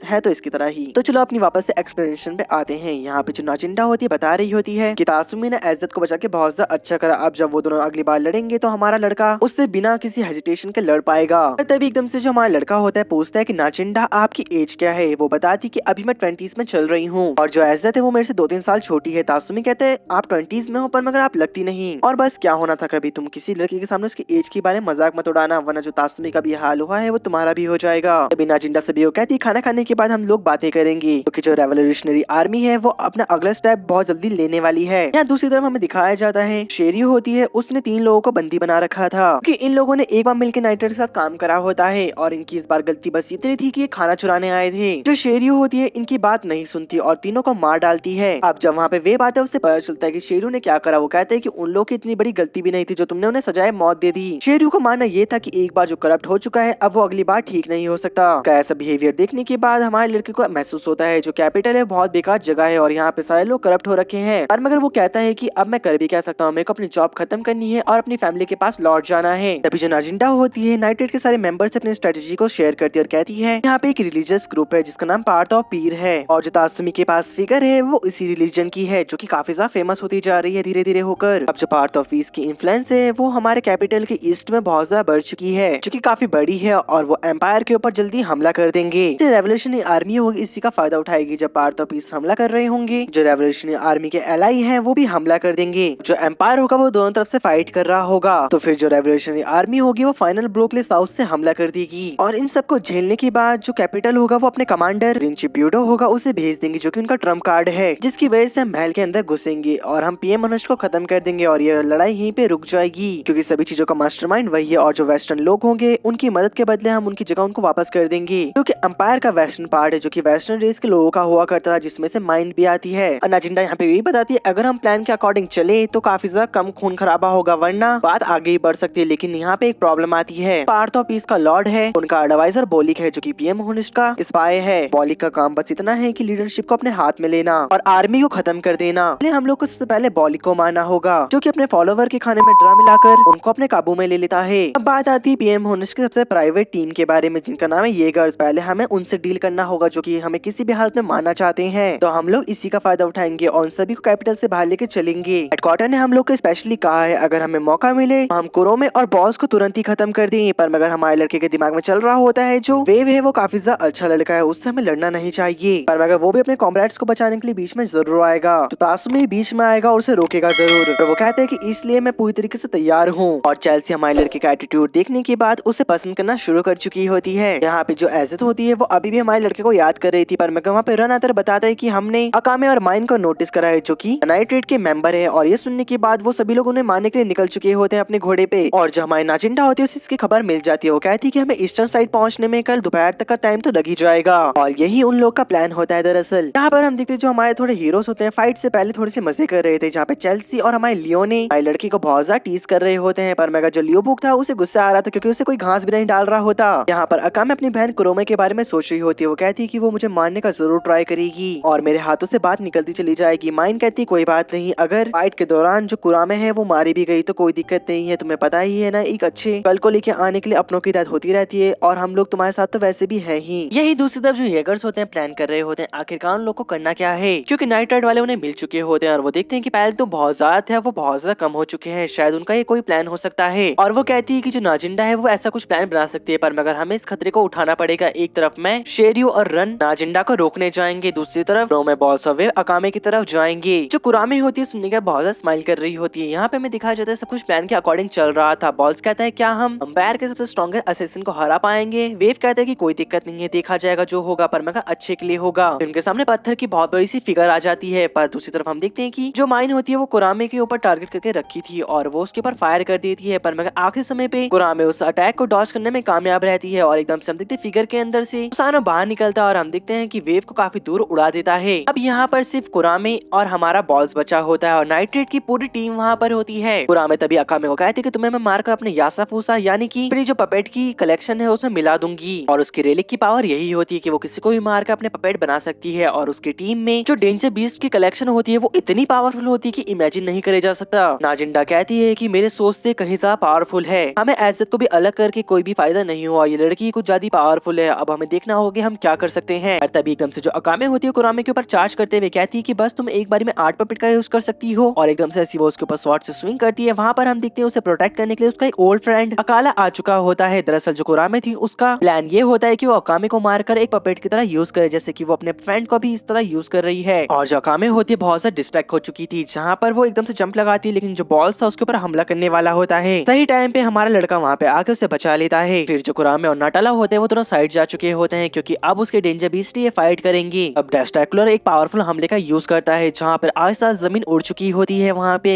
और वहाँ पे वो लोग बार बार बसते हैं। और यहाँ पे जो ल्यूबोक होता है वो कहता है कि मैं पूरी तरीके से तैयार हूँ अपने पार्ट को निभाने के लिए। तो कहते हैं ये सब खत्म हो जाने के बाद मैं नाजिंडा से अपनी फीलिंग को कन्फेस कर दूंगा। यहाँ पर हम देखते हैं जो सुसानो होता है वो कहता है नाजिंडा से डेस्ट्रैकुलर को वो अकेला संभाल लेगा, उसे बाकियों की मदद करनी चाहिए। अब जो माइन होती है वो फिर से कुरामे के ऊपर एम लगा देती है, लेकिन उससे पहले नाटाला होता है वो उसके एम को रोक देता है। और वहाँ पे एक और पपेट कुरामे के ऊपर हमला करने आ चुकी होती है, इसका नाम टोयो होता है। उसके हाथ में 2 गन होती है। यहाँ पे तात्सुमी के पास भी 2 पपेट होते हैं जिनका नाम हैंटर और एटमैन होता है, जो कि उसके ऊपर बार बार हमला कर रहे थे। और अकामे के सामने पपेट वॉल्स होता है, पर मगर वॉल्स के ऊपर कर्स का कोई भी मतलब नहीं होता क्योंकि वो मर चुके हैं पहले ही। यही जो लियोने है उसके खिलाफ एक इंटरनल जर्नल है जिसका नाम रोकुगो है। कुरामे के पास एक और पपेट होती है, इसका भी वो यूज नहीं कर रही थी। यहाँ पर हमारे तात्सुमी को बहुत ज्यादा दिक्कत हो रही होती है उस पपेट के साथ लड़ने में, लेकिन जो लियोने थी वो काफी ज्यादा स्ट्रगल कर रही होती है। तब वहाँ पे नाजिंडा आके उसकी मदद करती है और कहती है कि मेरा फॉर्मर कलीग है, इसे तो मैं संभाल लूंगी। लेकिन हम देखते हैं कि लियोने का ध्यान भटक जाता है और वहाँ पे कुरामे आके उसके एक हाथ को काट देती है। लियोने को बहुत ज्यादा गुस्सा आता है, पर मगर नाजिंडा कहती है कि शांत रहो और अपने आसपास नजर बनाए रखो। और वैसे मैं तुम्हें बता दूं, पहले अकामे के पास जाओ, उसकी मदद करो, वो काफी ज्यादा स्ट्रगल कर रही होगी अभी। यहाँ पर हमें एज़ेट और उनकी बाकी टीम को दिखाया जाता है जो कि इन्हीं की लोग की तरफ बढ़ रहे थे, पर मगर उनके सामने बैंडेड्स की टीम आ जाती है जहाँ पे एज़ेट कहती है इनमें से आज़ाद को मार डालो, पर मैं कुछ को छोड़ देना, उनसे मेरे को इन्फॉर्मेशन निकलवानी है। यहाँ पे अकामे थी वो थोड़ा स्ट्रगल कर रही होती है, पर मगर एकदम से वो अपनी ट्रिक का यूज करती है और बॉल्स के ऊपर अटैक कर देती है ताकि वो उसके ऊपर कट लगा पाए, पर मगर बॉल्स अपने आर्मर से बच जाता है। बॉस अकामे की स्किल को देखता है काफी ज्यादा इंप्रेस होते हुए कहता है कि येगर्स को ज्वाइन कर लो। अकामे ने ज्वाइन करने से मना कर दी थी और कहती है जो मेरा चुना हुआ रास्ता है वो बहुत ज्यादा सही है, मैं तुम्हारे साथ कभी नहीं आऊंगी। लेकिन तभी हम देखते हैं लियोने वहाँ पे आ चुकी होती है। यहाँ पर हम देखते हैं जो हमारी नाजिंडा होती है वो रोकुगो के साथ फाइट कर रही थी और कहती है कि एज़ेट के अटैक के बाद 40% पावर ही बची है, पर मगर मेरे को इसे हराना होगा। जहाँ पे हम देखते हैं वो रोकुगो के काफी जबरदस्त किक मारते, उसका सर उड़ जाता है, पर मगर वो पपेट बन चुका है जिस वजह से वो मारा नहीं जाता, तो वो उसे हवा में लेके जाकर एक फाइनल ब्लो से उसके पेट में हमला करती है, जिस वजह से वो उड़ता हुआ जाता है और डेंजर बीस्ट की लेजर लाइट में टकरा जाता है और पूरी तरीके से मारा जाता है। यहाँ पर जो सुसानो होता है वो फाइट में बिल्कुल भी अपने कॉन्सेंट्रेट नहीं कर पा रहा था क्योंकि जो ड्रेस्ट्रैकुला होता है उसके एसिमेट्रिक होने की वजह से। यहाँ पे नाजिंडा समझ जाती है और वो कहती है कि अगर ऐसे चलता रहा तो हम में से कोई ना कोई जरूर मारा जाएगा। तो वो कहती है कि सुसानो अपनी हिडन एबिलिटी का यूज करो। यही दूसरी तरफ जो तात्सुमी था वो पूरे बैकफुट में आ चुका था, वो फाइट नहीं कर पा रहा होता। तभी जो चेल्सी होती है वो हैंटारका को उसके किसी करीबी बन के मार डालती है क्योंकि उसे पता चल चुका था जो यासाफूसा यानी कि पपेट है वो अपने इमोशन और बाकी चीजों को नहीं बदल सकते। वो उसे बता देती है तात्सुमी को ये सब और वहाँ से चली जाती है, जहाँ पर तात्सुमी एपमैन को अपनी पूरी रॉ स्टैंड की मदद से मार डालता है। कुरामे होती है वो वेव के बारे में सोच रही होती है जो कि सुसानो के अटैक की वजह से बहुत दूर जाके गिरा है और वो ग्रैंड जायरेंट का भी यूज नहीं कर पा रहा है इस हालत में। यहाँ पे जो माइन होती है अपनी फाइट को जीतने ही वाली होती है, पर तभी एकदम से जो कुरामे होती है अपने एक और पपेट का यूज करती है जो कि आखिरी पपेट था। वो एक फ्रॉग होता है जो कि कुरामे को पकड़ के अपने पेट के अंदर भर लेता है और उसके पेट के अंदर इतना एसिड होता है कि वो किसी को भरता है तो वो मारा जाता है। तात्सुमी वहाँ पे पहुंचता है, कहने लग जाता है कि ये मत सोचना कि तुम अकामे की बहन हो तो मैं तुम्हें मारूंगा नहीं। पर मगर कुरामे कहती तुमने एपमैन को तो हरा दिया, पर मगर जो नाटाला है एपमैन से 10 गुना ज्यादा ताकतवर है, इसे हरा के दिखाओ। यहाँ पे जो सुसानो होता है मागाटा मैग्निफिकेशन नाम की एक टेक्निक का यूज करता है जो कि एक ब्रजर टाइप की टेक्निक होती है, लेकिन इसको यूज करने के लिए ओनर को अपनी लाइफ एनर्जी को देना पड़ता है और अगर सुसानो ने टेक्निक 3 बार यूज कर ली तो उसका ओनर जो अपनी अपनी लाइफ एनर्जी दे रहा है वो मारा जाएगा। सुसानो इस एबिलिटी का यूज करके डेस्टाइकुल की बॉडी का चूरा चूरा बना के उसे मार डालता है। यहाँ पर जो नाटाला होता है तासुमी को पूरी टक्कर दे पा रहा था, लेकिन तभी जो हमारी माइन होती है वो काइजर फ्रॉग के पेट के अंदर से शूट करती है और वहाँ से बाहर निकल जाती है और कहती है कि अगर थोड़ी और देर हो जाती तो मैं मारी जाती, बेवकूफ तुम इतनी देर कर क्या रहे थे। वहाँ पर हमारा सुसानो भी नाजिंडा को उठा के लेके आ चुका है। तो कुरामे होती है वो डिसाइड करती है कि अब वो मैदान पे उतरेगी और सबको अपना पपेट बना देगी। यहाँ पर हम देखते हैं कि जो हमारी अकामे और लियोने होती है वो टीमिंग करती है और कहती है कि बॉस को मार गिराएंगे, पर मगर बीच में वॉल आ जाता है जिसका अकामे दोनों पैर काट देती है। और जो बॉल्स होता है हमारी अकामे के ऊपर फोकस कर रहा था तो लियोने उसके पीछे से आके उसके ऊपर अटैक करने की कोशिश करती है, पर तब तक जो बॉल्स होता है वो लियोने के ऊपर अटैक कर देता है और उसके एक हाथ को भी घायल कर देता है। लियोने पूरी वाइल्ड ओपन हो चुकी थी, उसके ऊपर अटैक करना बहुत ज्यादा आसान हो जाता है और ऐसे ही हम देखते हैं बॉल्स के ऊपर अटैक भी करने वाला था, लेकिन जो लियोने होती है उसके रैली को काट के बेकार कर देती है और अब तक अकामे ने वॉल को मार दिया था, बस अब बॉल्स ही बचा था और उसका रिलिक भी खराब हो चुका था। तभी बॉल्स कहने लग जाता है तो अगर मैं अब यहाँ पे मारा जाने वाला हूँ तो मैं सभी को यहाँ पे उड़ा के जाऊंगा और वो डिसाइड करता है कि वो अपने रैली को ब्लास्ट करवा देगा और जैसे हम देखते हैं वो ब्लास्ट करवाता है वहाँ पे इतना बड़ा अटैक होता है कि मानो किसी ने न्यूक्लियर बम का यूज कर लिया हो। अभी हम देखते हैं कि यहाँ पर कुरामे को भी उसका पेपेट बचा के लेके आ चुका था क्योंकि उनका प्लान यही था कि अगर बॉस मारा गया कुरामे वहाँ से भाग जाएगी, पर तभी यहाँ पे हमें दिखाया जाता है लियोने ने अकामे को वॉल की शील्ड के थ्रू बचा लिया था उसको और दूसरी तरफ जो बॉल्स होता है दरअसल वो भी जिंदा था, वो भी किसी तरीके से सर्वाइव करके वहाँ से निकल चुका था, पर मगर उसे कुरामे के लिए बहुत ज्यादा चिंता हो रही थी। लेकिन यहाँ पे हमें दिखाया जाता है इसके एक फ्लैशबैक के बारे में। दरअसल जो बॉस था सभी के लिए खाना बनाता था, पर मगर कभी उसने किसी के साथ बैठ कर नहीं खाया था अपने लुक्स को लेकर, क्योंकि उसे डर था कि लोग खाना खाते खाते उसका चेहरा देखें कहीं डर ना जाए। पर लेकिन एक दिन जो एज़दैत थी उसने जबरदस्ती उसके मास्क को उतार लिया और उसने कहा कि तुम इतने बुरे भी नहीं दिखाई देते हो अकॉर्डिंग टू मी, और वो सभी के पास लेके जाती है बॉल्स को और हम देखते हैं कि सारे के सारे उसके जो मेंबर्स होते हैं येगर्स की उसे पहली नजर में सभी के सभी एक्सेप्ट कर लेते हैं और ये दूसरी बार था कि बॉस को उसकी फैमिली के अलावा किसी ने एक्सेप्ट करा होता है। यहाँ पर हम देखते हैं बॉस अब जा रहा होता है, पर मगर रास्ते में उसे एक लड़की दिखाई दी थी जिसके पैर में चोट लग रखी थी। बॉस कहते हैं अरे क्या ये मेरी वजह से हुआ है? वो लड़की हाँ करती है, जहाँ पे बॉस के पैर में पट्टी कर देता है, पर मगर ये कोई और नहीं चेल्सी होती है कि अपने पॉइजन ड्रिल की वजह से बॉस के ऊपर हमला कर देती है और बॉस घायल हो जाता है और मरने से पहले वो कहता है मुझे तो मेरे कर्मों की सजा मिलनी ही थी, पर मगर मैं चाहता था कि मरने से पहले एक बार मैं अपनी फैमिली को जरूर देखूं। और वो मरते मरते अपनी फैमिली को याद कर रहा होता है। वो कहता है कि अपना ख्याल रखना और मेरी बेटी का भी, और ऐसे कैसा वो मारा जाता है। हम देखते हैं यहाँ पे ल्यूबो आता है और कहते हैं कि तुमने एक टारगेट को डाउन कर दिया है, तो बहुत ज्यादा अच्छी बात है, चलो अब हम लोग चलते हैं। पर मगर चेल्सी कहती है कि हमें कुरामे को मारना चाहिए क्योंकि उसके पास अब सारे पपेट खत्म हो चुके होंगे। ल्यूबो कहते हैं कि हाँ वैसे तुमने ठीक कहा और उसे बताया था कि कुरामे किधर की तरफ गई है। ये सब उसने अपने रैली का यूज करके बताया था। तभी हम देखते हैं जो चेल्सी होती है वो कहती है कि जल्दी जाओ और जो रीइंफोर्समेंट है भेजना भूलना मत, और हम देखते हैं कि वो बॉस का रूप लेती है और वहाँ से निकल जाती है। यहाँ पे हमें कुरामे को दिखाया जाता है जो कि कह रही होती चलते हुए कि वो जो डरा था उसका असर अब खत्म होने आ रहा है। वो अपने बचपन के बारे में सोच रही होती है जहाँ पे उसे और अकामे को असैसिन के लिए लेके आया गया था और उनकी बहुत ज्यादा कड़ी ट्रेनिंग कराई जाती है जहाँ पे वो दोनों बहन कैसे न कैसे करके उसे पार कर लेते हैं। पर मगर तो वहाँ का आदमी था उन्हें लगता है कि दोनों एक दूसरे के ऊपर डिपेंड कर रहे हैं, जिस वजह से दोनों को काफी लंबे समय के लिए एक दूसरे से अलग कर दिया जाता है और दोनों को तैयार करे जा रहा था टीम 7 के लिए। और उनकी बॉडी के अंदर किसी ड्रग्स को भी इम्प्लांट करा जाता है। यहाँ पर हमें दिखाया जाता है हमारे हीरोज को जो कि एक छोटे से शेल्टर में होते हैं जहाँ पे वो एक दूसरे का ट्रीटमेंट कर रहे थे, जहाँ पे लियोने पहले से अच्छा महसूस कर रही होती है और कहती है कि एक बार लियोबोक वापस आ जाए तो मैं उसकी वायरस का यूज करके अपने हाथ को वापस से जोड़ सकती हूँ। यहाँ पर कुरामे को हमें दिखाया जाता है जो कि सोच रही होती है अब मेरे पास सिर्फ 2 पपेट बचे हैं जो कि नाटाला और टोया हैं। अब जो चेल्सी होती है वो बॉस बन के वहाँ पहुंच जाती है। कुरामे उसे देखने के बाद बहुत ज्यादा खुश हो रखी थी, जहाँ पे वो दोनों डिसाइड करते हैं कि हम कैपिटल की अब तरफ जाएंगे। पर मगर हम देखते हैं चेल्सी एक मौके के इंतजार में थी जहाँ पे वो कुरामे को मार सके, क्योंकि अकामे ने उसे बताया था कि चेल्सी की पावर को बढ़ाने के लिए उसकी बॉडी के अंदर एक ड्रग का यूज करा गया है बचपन में। यहाँ पर हम देखते सभी लोग बात कर रहे होते हैं और एकदम से हम देखते माइन सभी को बताती जब मैंने कुरामे के ऊपर शूट करा था तब मुझे ऐसा लगा कि उसके अंदर कुछ और भी है ड्रग्स के अलावा जो कि उसे काफी अलग बना रहा है। यहाँ पर हम देखते सभी के सभी घायल हो रखे थे हमारे तासुमी और अकामे को छोड़कर, तो उन दोनों को ही कहा जाता है कि वो रीइंफोर्समेंट के तौर पर चेल्सी के पास जाकर उसे वापस लेके आएंगे। इस बात के लिए वो दोनों हामी भर लेते हैं। यहाँ पे चेल्सी और कुरामे को हम देखते जो कि चल रहे होते हैं, पर मैं कुरामे को बहुत से दिक्कत हो रही चलने में क्योंकि उसको ब्लर ब्लर दिखाई देने लग चुका था। अब वो कहती कि ये सब कुछ मेरे स्नैक्स खत्म हो जाने की वजह से हो रहा है, मैं काफी ज्यादा वीक महसूस कर रही हूँ। और जैसे वो नीचे बैठती एकदम से हम देखती जो हमारी चेल्सी होती है उसे गले के अंदर अपने निडल को डाल देती है और उसे वहीं पे मार देती है। और मरने से पहले जो कुरामे होती है वो कहती है कि अकामे, और यहाँ पे चेल्सी से मरता हुआ देख के काफी उदास हो रही होती है, पर मगर अब कर भी कह सकते हैं असैसिन की जिंदगी ऐसे ही होती है। और हमें चेल्सी के पास्ट के बारे में बताया जाता है। चेल्सी का ड्रीम था दरअसल वो ये था कि इस करप्ट वर्ल्ड में उसे ऊपर तक जाना है और किसी अमीर आदमी से शादी करके अपनी जिंदगी अच्छे से बितानी है। पर मगर चेल्सी को इस दौरान अमीर लोगों के बारे में पता चला और उनके डार्क सीक्रेट्स के बारे में भी, वो कैसे पैसे कमाते हैं और लोगों को मार मार कर उनसे कर्ज वसूलते हैं, वही बिना मतलब का। पर मगर वो कर भी क्या सकती थी। एक दिन जब वो अपने बेसमेंट में गई वहाँ पे उसे गिया फाउंडेशन दिखाई दिया, जो कि करंट में चेल्सी के रेलिक का नाम होता है, वो उसे पुकार रहा था, जहाँ पे पहली बार चेल्सी को काफी ज्यादा अच्छा लगा और उसने उसे टच करा। क्या फाउंडेशन हमेशा के लिए उसका हो गया और इस रेलिक का यूज करके उसने शहर के वाइस एडमिरल को मार डाला, जो कि काफी ज्यादा क्रूर आदमी था। और उसे पहली बार ऐसा लगा अगर वो कोशिश करती रही तो वो इविल को खत्म करके मासूम लोगों को बचा सकती है, और इसी वजह से उसने अपने एसोसिएशन की जिंदगी को शुरू करा। अब जो हमारी चेल्सी होती है वापस अपने बेस की तरफ लौट रही थी, पर मगर एकदम से उसके पीछे कुरामे खड़ी हो जाती है, उसे डरा देती है और कहती है कि मेरे को पता है। अकामे को इसके बारे में नहीं पता था, क्योंकि उसके जाने के बाद एक और ड्रग को बनाया गया था जो कि बॉडी की पावर को उसकी लिमिट से कहीं आगे तक बढ़ा देती है। अगर तुम्हें मुझे मारना है तो मेरे दिल को तबाह करो या फिर मेरे सर को काटो या फिर मुझे पूरा कुछ लो। कुरामे के ऐसे रूप को देखने के बाद चेल्सी घबरा जाती है और वहाँ से भागने लग जाती है, पर मगर पीछे से डोया चेल्सी के ऊपर अटैक करती है, इस वजह से उसकी उंगलियां और उसका रेलिक दोनों तबाह हो जाते हैं। जहाँ पर हम देखते हैं कुरामे को यकीन नहीं हो रहा होता कि वो भी जिंदा बच चुकी है और वो कहती कि नाटाला इसे मार डालो, जहाँ पे नाटाला उसके लेफ्ट हैंड को काट देता है और जो डोया होती है उसके पीछे पीठ में शूट कर देती है। चेल्सी होती है उसे पता होता है कि वो मारी जाने वाली, क्योंकि जो असैसिन है उसके फेत में कुछ ऐसी ही मौत लिखी होती है। पर मगर मरने से पहले कहती कि तासुमी तुम्हें क्या लगता है क्या मैंने अच्छा करा, और हमारा सीन शिफ्ट हो जाता है और हमें उसकी मौत के बारे में नहीं पता चलता। यहाँ पे जो तासुमी होता है वो ढूंढ रहा होता है चेल्सी को बहुत जगह, लेकिन बारिश की वजह से उसकी गंध महसूस नहीं हो पा रही थी किसी को भी। जहाँ पर हमें दिखाया जाता है तासुमी कहता है कि मैं कैपिटल में जाके उसके बारे में पता करता हूँ और अपनी इनविजिबिलिटी का यूज करता है और कैपिटल की तरफ पहुंच जाता है और उसे रास्ते में काफी सारे खून के निशान भी दिखते हैं। वो कहता है ये चेल्सी का नहीं हो सकता, पर मगर उसे कहीं अंदर ही अंदर घबराहट भी हो रही थी। वो थोड़ा आगे बढ़ता है और उसे ऐसा मंजर दिखता है जहाँ पे उसकी रूह कांप जाती है। वो अपने सामने दिखता है कि एक डंडे के ऊपर चेल्सी की कटी हुई मुंडी लटका रखी होती है। तासुमी को हमें कुछ दिनों बाद दिखाया जाता है, वो कहता है कि उन लोग के साथ मुझे और ज्यादा टाइम स्पेंड करना था, उन लोग के साथ मुझे बातें करनी थी और स्ट्रांग होना था, पर मगर अब ये सारी बातें सोचने का मेरे पास कोई और समय नहीं बचा है, मेरे को अपने मिशन में फोकस करना होगा।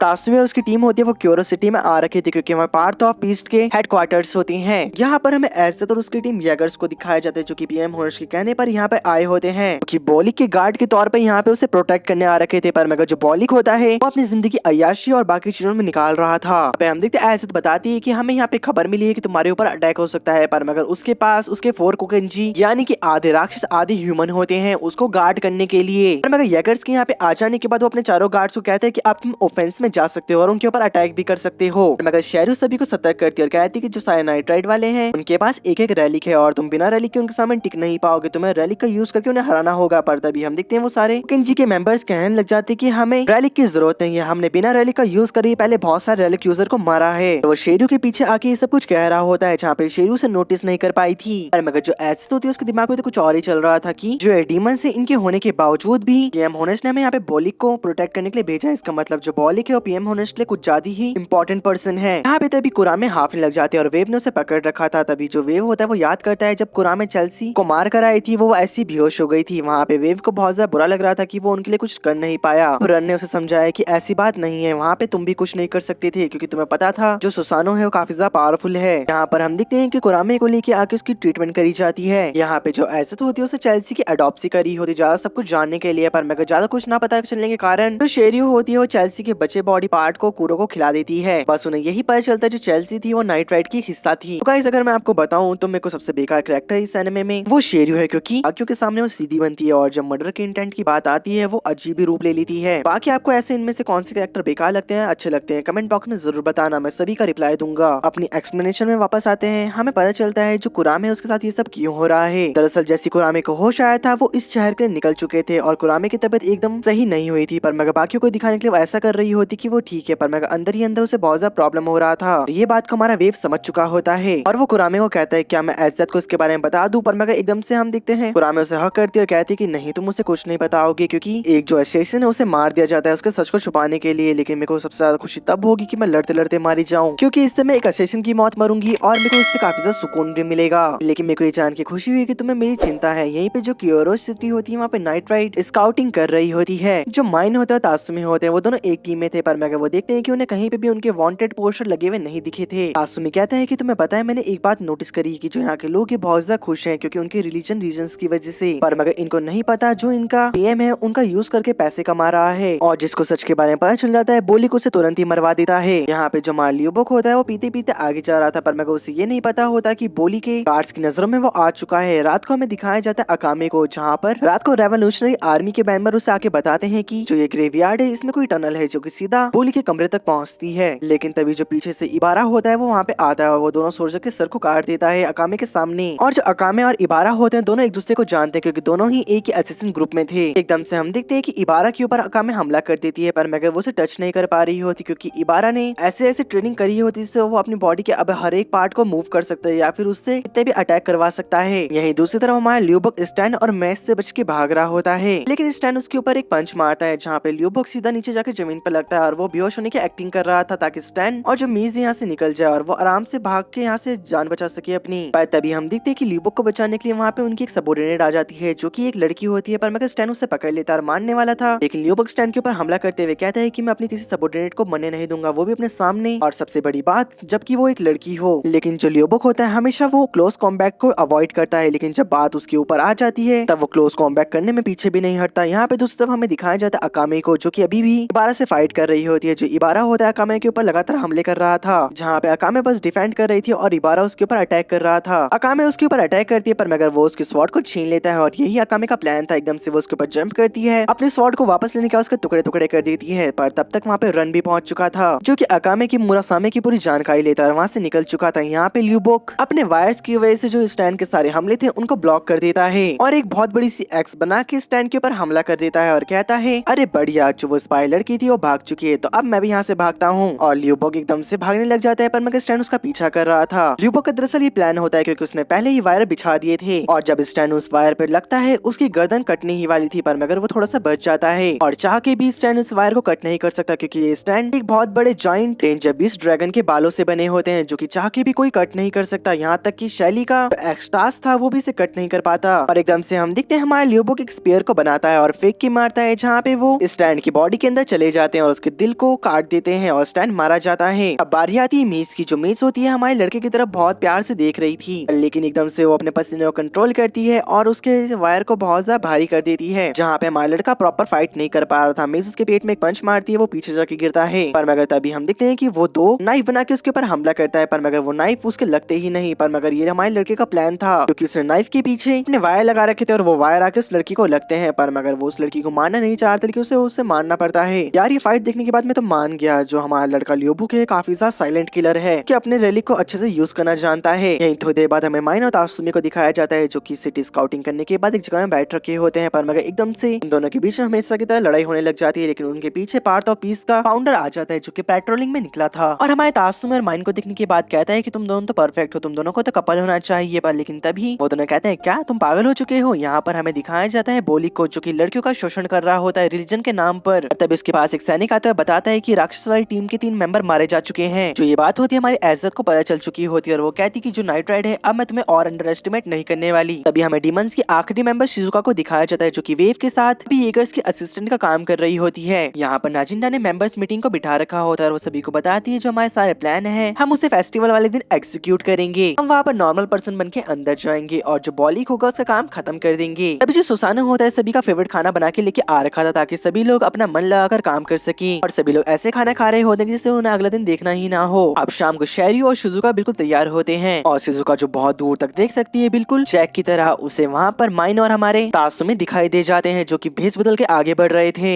जिसकी वजह से वो दोनों छुपते छुपते शहर के बाहर आ जाते हैं। और शाम को माइन कह रही होती तासुमी के मुंह पे घुस के क्या मेरा मेकअप हट चुका है, और गलती से एक दूसरे के बहुत ज्यादा करीब आके दोनों एक दूसरे के सामने ब्लश करने लग जाती हैं। पर मगर उनको ये नहीं पता होता जो शेरियो है उनको टारगेट कर रही होती है और कहती है जो तासुमी के लिए बहुत ज्यादा बुरा लग रहा है, उसने 7 इविल्स का ही चुना है, अब उसे भी मरना होगा। जहाँ पे वो अपने डिवाइस के अंदर नोटिस करती है कि जो एक भी सिविलियन से इन दोनों के आसपास नहीं है और वो फुल फोर्स से उनके ऊपर मिसाइल से हमला कर देती है। पर मगर उसे लग रहा होता है कि वो दोनों मारे गए, लेकिन तासुमी ने अपने इनकर्सिव को यूज करके माइन को बचा के वहाँ से निकल चुका था। और थोड़ा आगे चलने के बाद वो बताता है कि वो शेरियो थी, जिसे सुनने के बाद माइन को गुस्सा उसके सर पे चढ़ चुका था। एकदम से शिजुका होती है माइन के ऊपर हमला कर पाती, उससे पहले तासुमी उसके पास आता है और उसे मुक्के मारते हुए दूर लेके चला जाता है ताकि शिजुका को कुछ ना हो जाए। इसकी वजह से हमारी शिजुका अब शेरियो के ऊपर पूरा ध्यान दे सकती है और अपना बदला ले सकती है शैली की मौत का। शेरियो माइन के ऊपर हमला करती है मिसाइल से, पर मगर माइन उस मिसाइल को वहीं पे डिस्ट्रॉय कर देती है। अब शेरियो उससे क्लोज कॉम्बैट करने के लिए आगे आ चुकी होती है और कहती कि जैसे कि मेरे कूरों ने शैली और तुम्हारी उस चेल्सी को खाया, अब वैसे ही वो तुम्हें खा जाएगा। यार दोस्तों शकल देखो इस लड़की की।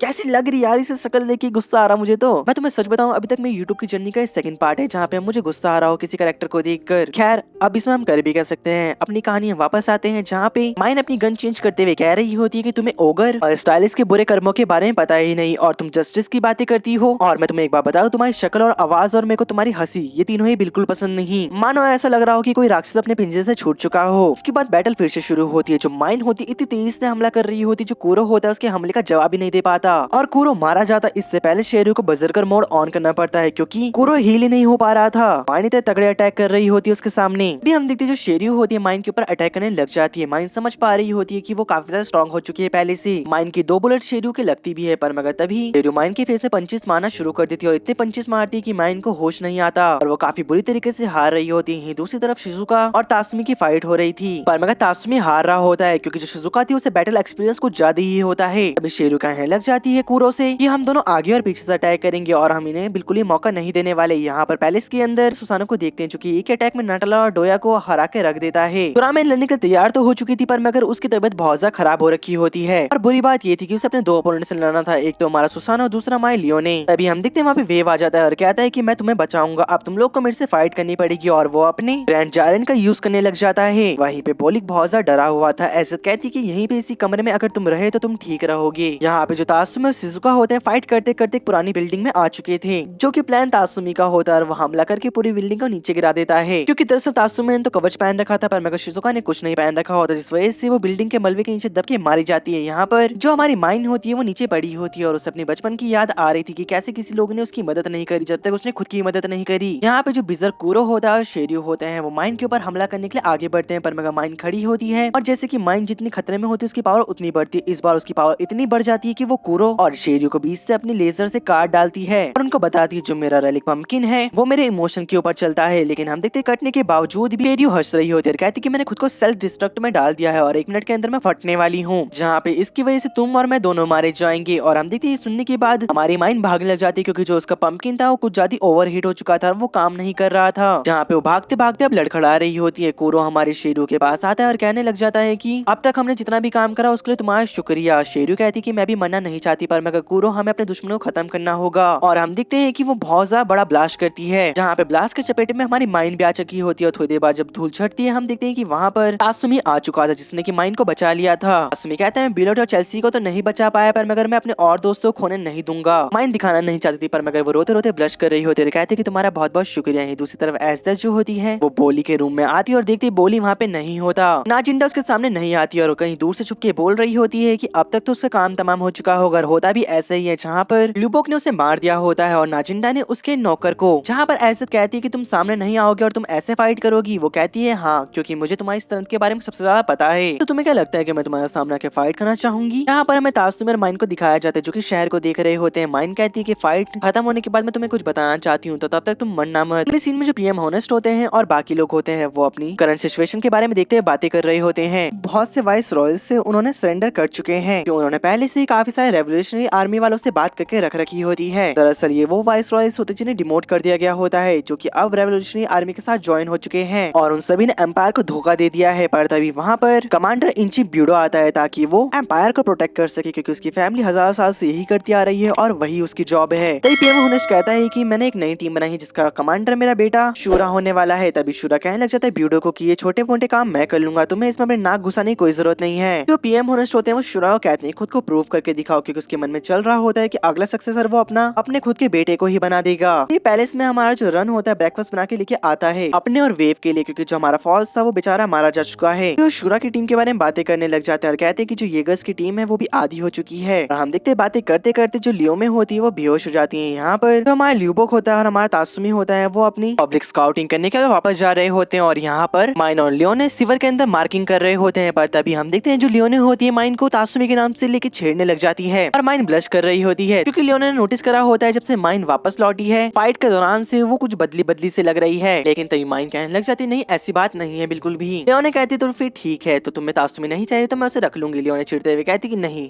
तुम उसे नहीं ले सकती। यहाँ पर हमें दिखाया जाता है जो हमारी नाजिंडा होती सभी को कह रही होती कि वेस्टर्न ड्रेस वालों के साथ हमारा कॉन्टेक्ट टूट चुका है, पर मगर हम अपने प्लान के अकॉर्डिंग आगे बढ़ेंगे। यहाँ पर हमें दिखाया जाता है तासुमी और लियोबोक को जो की बातें कर रहे होते हैं, जहाँ पे तासुमी पूछता है कि अगर ये फाइट जब हमारी खत्म हो जाएगी उसके बाद तुम क्या करोगे? लियोबो बोलता है कि जो मेरा बुक स्टोर है मैं उसे बड़ा करूंगा, उसके बाद मैं नाजिंडा के ऊपर फोकस करूंगा पूरा का पूरा। पर तभी उनके सामने एक लड़की आ चुकी होती जो कि उनको महल के अंदर लेके जाती है। दरअसल महल के अंदर भी कुछ कुछ ऐसे लोग हैं जो कि महल के खिलाफ हो चुके हैं। यहाँ पर हम देखते हैं उन सभी की मीटिंग होने वाली होती है। जैसे उस वो रूम के अंदर जाते तीनों के तीनों देखते हैं कि वहाँ पे पहले ही इन सभी को मारा जा चुका होता है, जहाँ पे वो सभी लोग सेल्फ डिस्ट्रैक्ट हो जाते हैं। और हम देखते हैं ये करने वाला कोई और नहीं सूरा होता है। और हमारे तासुमी को समझ आता है कि यही डेंजर बीस्ट को कंट्रोल कर रहा था और एकदम से उसके ऊपर हमला कर पाता है। बीच में ब्यूडो आ जाता है और कहता है कि तुम लोग ने अंपायर को धोखा देके बहुत ज्यादा गलती कर दी है। जहाँ पर ब्यूडो कहने लग जाता है कि अब तुम लोग को रेलिक्स देगा, इसका नाम है आड्रा मैलिक। और हम देखते हैं हमारे तासुमी के ऊपर हमला करता है, तासुमी से ब्लॉक करता है, पर मगर प्रेशर इतना ज्यादा होता है कि वो पीछे उड़ते हुए चला जाता है और खड़ा होता है और अपने चेस्ट को पकड़ लेता है। पर तभी हम देखते हैं कि वो अपने इनकर्सिव को एक्टिवेट कर देता है। यहाँ पर लियोबो खुद तासुमी की मदद करने के लिए आगे बढ़ता है, लेकिन एकदम से शूरा उसके ऊपर अटैक करते हुए कहता है कि तुम मेरे अपोनेंट हो और कोई भी इंटरफेयर नहीं करेगा। तभी हम देखते दूसरी तरफ जो एज़ेथ होती है वो बैटल में उतर चुकी होती है अब तक। फिर शूरा समझ चुका होता है कि इसके जो रैलिक है ये वायर्स हैं। तभी वो बताने लग जाता है कि जो मेरा रैलिक है उसका नाम संभाला है और वो किसी को भी उसके मार्क लोकेशन में टेलीपोर्ट कर सकता है। पर मगर पहले मैं दिन में सिर्फ इसे 1 या 2 बार कर पाता था, पर मगर अब जब मैंने अपनी बॉडी के अंदर एक ड्रग को इम्प्लांट कर दिया है मैं इसे हजारों बार कर सकता हूँ और मैं थकता भी नहीं हूँ बिल्कुल भी। और ये जो पूरी सिटी है यही मेरा डोमेन है, मैं जहाँ चाहे वहाँ टेलीपोर्ट कर सकता हूँ। इसलिए अभी हम देखते जो शूरा होता है उससे बचने के लिए लियोबोक भागने लग जाता है, पर मगर जो शूरा होता है वो एयर में भी टेलीपोर्ट कर सकता है और हमारे एकदम से लियोबोक के सामने आ जाता है, उसे पंच करके जमीन में गाड़ देता है। यहाँ पर हमारा तासुमी ब्यूडो के सामने कुछ अच्छा खासा नहीं कर पा रहा था, ब्यूडो से बस पेलता चला जा रहा था। पर मगर तासुमी की स्किल और बाकी सारी चीजों को देखने के बाद ब्यूडो से बहुत ज्यादा इंप्रेस हो चुका था और वो कहने लग जाते कि मुझे माफ करना, पर मगर एम्पायर के लिए मुझे तुम्हें खत्म करना होगा। और वो एक बहुत बड़ा लाइटनिंग अटैक को बनाता है और तासुमी के ऊपर दे मारता है। यहाँ पर हम देखते जो लियोबोक होता है उसे वो लड़की पीछे से पकड़ लेती है और कहती है कि मैं शूरा के लिए काम कर रही हूँ और इस वजह से तुम उसके ऊपर हमला नहीं कर सकते। पर तभी हम देखते जो शूरा होता है उस लड़की को ही मार डालता है, कहता है कि बीच में इंटरफेयर करने के लिए तुम्हें किसने कहा, मुझे एक फेयर बैटल चाहिए था। पर तब तक हम देखते हैं जो शूरो होता है उसके जिस हाथ में संभाला था वो हाथ कट चुका होता है, क्योंकि लियोबोक ने पहले से ही पूरे ग्राउंड में वायर्स को बिछा दिया होता है और वो कहने लग जाता है कि अब इस बैटल को मैं यहीं पे खत्म करता हूँ। पर मगर फिर से वो लड़की खड़ी होती है और हमारे लियोबोक के पेट के अंदर अपने खंजर को डाल देती है और कहती है कि मेरे पेरेंट्स को छोड़ दो, और ऐसे कैसा तो वो मर जाती है। पर मगर एकदम से लियोबोक नीचे बैठ जाता है और जो संभाला होता है उस पे वापस आ जाता है और शूरो कहने लग जाता है कि मैंने तुम्हारे पेरेंट्स को कब का मार दिया बेवकूफ लड़की। और जो शूरो होता है अपने संभाला की एक सीक्रेट टेक्निक का यूज करता है और हमारे लड़के को स्पेस में पहुंचा देता है जहाँ से कोई कभी बच के वापस नहीं आ पाया। पर मगर हम देखते हैं कि उसके हाथ में लियोबोक के वायर लगे थे तो वो भी उसे स्पेस में खींच देता है और उसके दिल को क्रश कर देता है। अब लियोबोक हम देखते हैं रियल वर्ल्ड में आ चुका था और हवा से नीचे गिर रहा था, जहाँ पे उसे पता चल चुका था कि मेरे वायर खत्म हो चुके हैं, तो अब जैसे मैं नीचे गिरूंगा तो मैं मारा जाऊंगा। तो वो आखिरी बार अपने दोस्तों को याद करता है बिल्कुल शैली की तरह और कहता है कि हमेशा खुश रहना मेरे दोस्तों, अलविदा। और हम देखते हैं जैसे वो नीचे गिरता है उसका रेलिक हवा में टूट जाता है और वो सीधा स्पेयर्स के ऊपर जाके गिर जाता है। ये सब कुछ हमारे तासुमी के सामने हुआ था और लियोबोक भी बेचारा मारा जाता है इन द एंड। पर मगर जब पीएम ओनश को पता चलता है कि उसका बेटा मारा जा चुका है उसे बिल्कुल फर्क नहीं पड़ता, पर मगर सामने दिखाने के लिए उसे बुरा लग रहा है वो एक्टिंग में रोने लग जाता है। लेकिन वो इस बात से खुश होता है कि मेरा बेटा तो मारा गया पर मगर एक नाइट्रेट का मेंबर ही मारा गया है। ब्यूडो कहता है कि हमें तासुमी का क्या करना है। ओनश कहने लग जाता है जो तासुमी है हमें उसको एक एग्जाम्पल के तौर पर सेट करना होगा कि जो विद्रॉ करेगा उसके साथ क्या होगा, जिस एग्जाम्पल को देख सभी की रूह कांप जाए। और जो एज़ेथ होती है उनकी ये सारी बातें सुन रही होती है और कहती है कि इस सारे काम को मैं खुद ही संभाल लूंगी। पर तभी अगले दिन हमें दिखाया जाता है कि नाइट्रेट के मेंबर तासुमी का पब्लिक एजुकेशन के बारे में बहुत सारे पोस्टर लगे होते हैं और जगह जगह बिखरे भी थे। तभी शाम को जो माइन होती है हमारे तासुमी को बचाने के लिए जा रही होती है, पर एकदम से अकामे से रोक के पूछती है कि तुम कहाँ जा रही हो। माइन अकामे को सब कुछ बता देती तो अकामे कहती कि मैं भी तुम्हारे साथ चलूंगी। पीछे से लियोने आती है, वो कहती कि मैं भी चलूंगी क्योंकि उसे मैंने ही रिक्रूट करा था इस टीम में। जब वो तीनों जा रहे होते नाजिंडा उन्हें रोकते हुए कहती कि रुक जाओ, अगर तुम लोग जा रहे हो तो मैं भी तुम्हारे साथ चलती हूँ, क्योंकि अगर जो एग्जीक्यूशन है ये हमारी टीम के मॉरल को डाउन करने के लिए हो रहा है तो हमें ये नहीं होने देना है। वैसे भी हमें उन सबसे लियोबोक की मौत का बदला लेना है और अपने खास मेंबर को बचाना भी है, क्योंकि हमें तासुमी और इनकर्सी की बहुत ज्यादा जरूरत है। पर तभी हम देखते हैं कि वहाँ पर तासुमी जेल में बैठा होता है, उसके पास एज़ेथ आ जाती है और कहने लग जाती है कि मुझे सुन के बहुत ज्यादा बुरा लगा कि तुमने नाइट्रेट को ज्वाइन कर लिया है। तासुमी कहते तो फिर क्या हुआ। वो तासुमी को ऑफर देती है और कहती कि येगर्स को ज्वाइन कर लो और मैं तुम्हारी जो सारे ऊपर लगे हुए इंसान है सबको क्लियर करवा दूंगी। पर मगर तासुमी कहते हैं कि मैं मरना पसंद करूंगा। ये सुनने के बाद एज़ेथ अपने हाथ में क्रिस्टल को लेके आती है और प्रिजन काटते हुए अंदर चली जाती है और कहती है तो फिर मरो। मगर तुरंत ही हमारे तासुमी को हक कर लेती है और कहती कि मैं तुम्हारे दोस्त को बिट्रे करने के लिए नहीं कह रही हूँ, बस मैं तुम्हें इतना कह रही हूँ कि मेरी तरफ रहो। तासुमी से पीछे धक्का देता है और कहता है कि नहीं मैं तुम्हारे साथ नहीं रह सकता। एज़ेथ कहती है कि तो फिर ठीक है, तो तुम्हें कल मैं ही एग्जीक्यूट करूंगी सबके सामने। यहाँ पर जो ये न्यूज होती है हमारे वेव को पता चल जाती है, वो कहते हैं कि वो ऐसे कैसे कर सकती है, जिसको वो प्यार करती है वो उसको ही मार रही है। तुरा में कहती है कि मैं समझ सकती हूँ क्योंकि मैं भी अपनी बहन को मारना चाहती हूँ और मेरे पास अब ज्यादा टाइम नहीं बचा है। और हम देखते उसके बाल झड़ रहे होते हैं, इसका मतलब यही है उसकी मौत करीब आ रही है। इसी रात नाजिंडा को एक खबर मिल जाती है कि एज़ेथ हमारे तासुमी को एग्जीक्यूट करने वाली है और वहाँ पे कमांडर इन चीफ ब्यूडो भी होगा, जहाँ पे तासुमी को बचाना बहुत ज्यादा मुश्किल हो जाएगा। नाजिंडा के पूछने के बाद जो सुसानो होता है बताता है कि उसकी हिडन एबिलिटी रेडी हो चुकी है, जब वो यूज करना चाहे तो हम उसे यूज कर सकते हैं। नाजिंडा कहते हैं कि हाँ, हमारे सारे दोस्तों की मौतों का बदला लेंगे, स्पेशली हमारे ल्यूबो का। उसने आखिर तक अपनी जान की बाजी लगा दी। हमें अगले दिन के सीन को दिखाया जाता है जहाँ पर एम्परर गोते अपनी स्पीच को दे रहा होता है और कहता है जो एम्पायर है वो बहुत ज्यादा स्ट्रॉन्ग है और ये कभी डाउन नहीं होने वाला। अगर फ्यूचर में कभी किसी ने ऐसा करने की कोशिश करी तो तुम्हारा हाल तासुमी की तरह हो जाएगा, जैसे कि अभी ये बंधा पड़ा है चैनों में। सारी बातें पीएम ऑनेस्ट ने दरअसल उसे सिखाई होती है कि तुम्हें क्या क्या कहना पड़ेगा। अब जो पीएम ऑनेस्ट गोते होते हैं दोनों लंच करने चले जाते हैं और ऐसा तासुमी की तरफ बढ़ रही होती है और कहने लग जाती कि मुझे दिखाओ कि तुम्हारे अंदर कितनी विल पावर बची है अपनी जिंदगी को बचाने के लिए। तभी हम देखते हैं कि वहाँ पर हमारी माइन पहुंच चुकी होती है, जो कि लगातार शूट कर रही होती ताकि एज़ेथ हमारे लड़के की तरफ ना बढ़ पाए। और हम देखते हैं कि अरामांडा के ऊपर कामे, सुसानो और हमारी नाजिंडा पहुंच चुकी होती है। एज़ेथ नाजिंडा को कहती है काफी टाइम बाद मिले, चलो मैं तुम्हें टॉर्चर करती हूँ ताकि मैं तुम्हारे मुंह से कुछ सवालों जवाब निकाल सकूं। नाजिंडा कहती कि मेरा ऐसा कुछ ख्याल नहीं है। और हम देखते हैं कि वो एजुकेशन ग्राउंड में काफी सारे ब्लास्ट करने लग जाती है, जो कि पहले ल्यूबोक इसे करके गया था। अभी हम देखते हैं कि एज़ेथ नीचे गिर जाती है और जो ब्यूडो होता है वो हमारी नाजिंडा को नीचे आने में मजबूर कर देता है और कहते हैं कि मैं जैसे कभी किसी ऐसे लोगों को इस सीक्रेट जगह को भी खराब करने नहीं दूंगा। वही अकामे गार्ड्स को मार के आगे बढ़ रही होती है पैलेस के अंदर। यहाँ पे एज़ेथ कहने लग जाती है नाजिंडा से, तो तुम्हारा रैलिक है तो काफी ज्यादा अच्छा लग रहा है, ये मुझे दे दो। और एकदम से हम देखते हैं उसके ऊपर हमला कर देती है। थानोस के सारे हमले को डॉज करके एज़ेथ के ऊपर हमला कर देता है, पर मगर एज़ेथ उसके हमले को डॉज कर देती है। पर मगर यहाँ पे जो ब्यूडो होता है उसने माइन और लियोने की हालत बहुत ज्यादा खराब कर दी होती है। एकदम से हम देखते लियोने वापस से उसे पकड़ लेती है और कहती कि इसके ऊपर हमला करो, मैं तो रिजनरेशन पावर का यूज करके रिजनरेट हो जाऊंगी। पर मगर तुम्हारा क्या होगा। एकदम से जो ब्यूडो होता है बहुत बड़े इलेक्ट्रिक अटैक का यूज करता है और हमारी लियोने को पीछे फेंक देता है और कहता है कि तुम लोग काफी ज्यादा अच्छे हो लड़ाई में और वैसे नेचर के भी अच्छे लग रहे हो, पर मगर तुम लोग ने गलत का साथ दिया, अब तुम्हें मरना होगा। तो ब्यूडो माइन के ऊपर अटैक करता है, पर मगर माइन उसे डॉज नहीं करती क्योंकि वो कह रही होती जितना मैं डेंजर में होंगी पम्पकिन उतना ज्यादा अच्छा अटैक करेगा। पर तभी माइन शूट करती लेकिन कुछ खास नहीं होता। यहाँ पे अकामे को अंदर इनकर्सियो मिल चुका होता है और बाहर जो एज़ेथ होती है दरअसल उसने सुसानो को बर्फ के अंदर जमा दिया था। नाजिंडा कहती है मेरे को ये पहले ही कर देना चाहिए था। जहाँ पे एकदम से हम देखते हैं कि वो सुसानो की हिडन एबिलिटी मागाटामे फेस्टिवेशन को एक्टिवेट कर देती है। सुसानो बर्फ तोड़ के बाहर आ जाता है और हम देखते हैं कि वो एज़ेथ से फाइट करने आ जाता है, पर मगर वो एज़ेथ का बाली बाका नहीं कर पा रहा होता। यहाँ पर माइन को बहुत ज्यादा दिक्कत हो रही थी, पर मगर वो हार मानने के तैयार नहीं थी। माइन एकदम से ब्यूडो के ऊपर हमला करती है, पर मगर ब्यूडो के इलेक्ट्रिक अटैक के सामने वो टिक नहीं पा रही होती। तासुमी को उसकी बहुत ज्यादा चिंता हो रही थी, पर मगर माइन कहती है तुम चिंता मत करो, मुझे कुछ नहीं होगा और मैं टॉप पे आऊंगी। पर तभी जो ब्यूडो होता है अपने इलेक्ट्रिक अटैक चार्ज कर रहा होता है और वो उसकी हिडन एबिलिटी होती है जो कि बहुत ज्यादा खतरनाक लग रहा था और वो माइन के ऊपर शूट कर देता है। और जो माइन होती है अपनी पूरी ताकत का यूज करके पम्पकिन की सारी ताकत को बाहर निकालती है और पम्पकिन की ताकत इतनी बढ़ जाती है कि पम्पकिन खुद ही झेल नहीं पाता और ब्लास्ट हो जाता है। पर मगर जो माइन होती है उसने ब्यूडो को हरा दिया होता है। माइन भी बेहोश के नीचे गिरने वाली होती है और कहती है कि मुझे खुशी है मैंने तुम्हें बचा लिया। वहाँ पर एकदम से अकामे आती है और हमारे तासुमी के सारी चैनों को काट देती है और कहती है कि ये लो इन कर्सियो। और हम देखते हैं हमारे तासुमी कवच पहनता है और माइन के पास बढ़ के उसे नीचे गिरने से बचा लेता है। पर मगर माइन की हालत बहुत ज्यादा खराब हो चुकी होती है अब तक। पर मगर जिसे नाजिंडा देखती है कि सभी के सभी ठीक है, वो कहती है कि वापस चलो अपने बेस की तरफ। लेकिन हम देखते हैं कि एज़ेथ कहती कि मैं ऐसा होने नहीं दूंगी और एकदम से उनके ऊपर बढ़ने लग जाती है। पर मगर तभी वहाँ पर सुसानो एक लेजर का यूज करता है, नाजिंडा बहुत सारे ब्लास्ट करवाती है और वो लोग निकलने वाले होते हैं। पर तभी हम देखते हैं कि जो एज़ेथ होती है वो स्माइल करने लग जाती है और अपनी सीक्रेट टेक्निक महापद्मा का यूज करती है,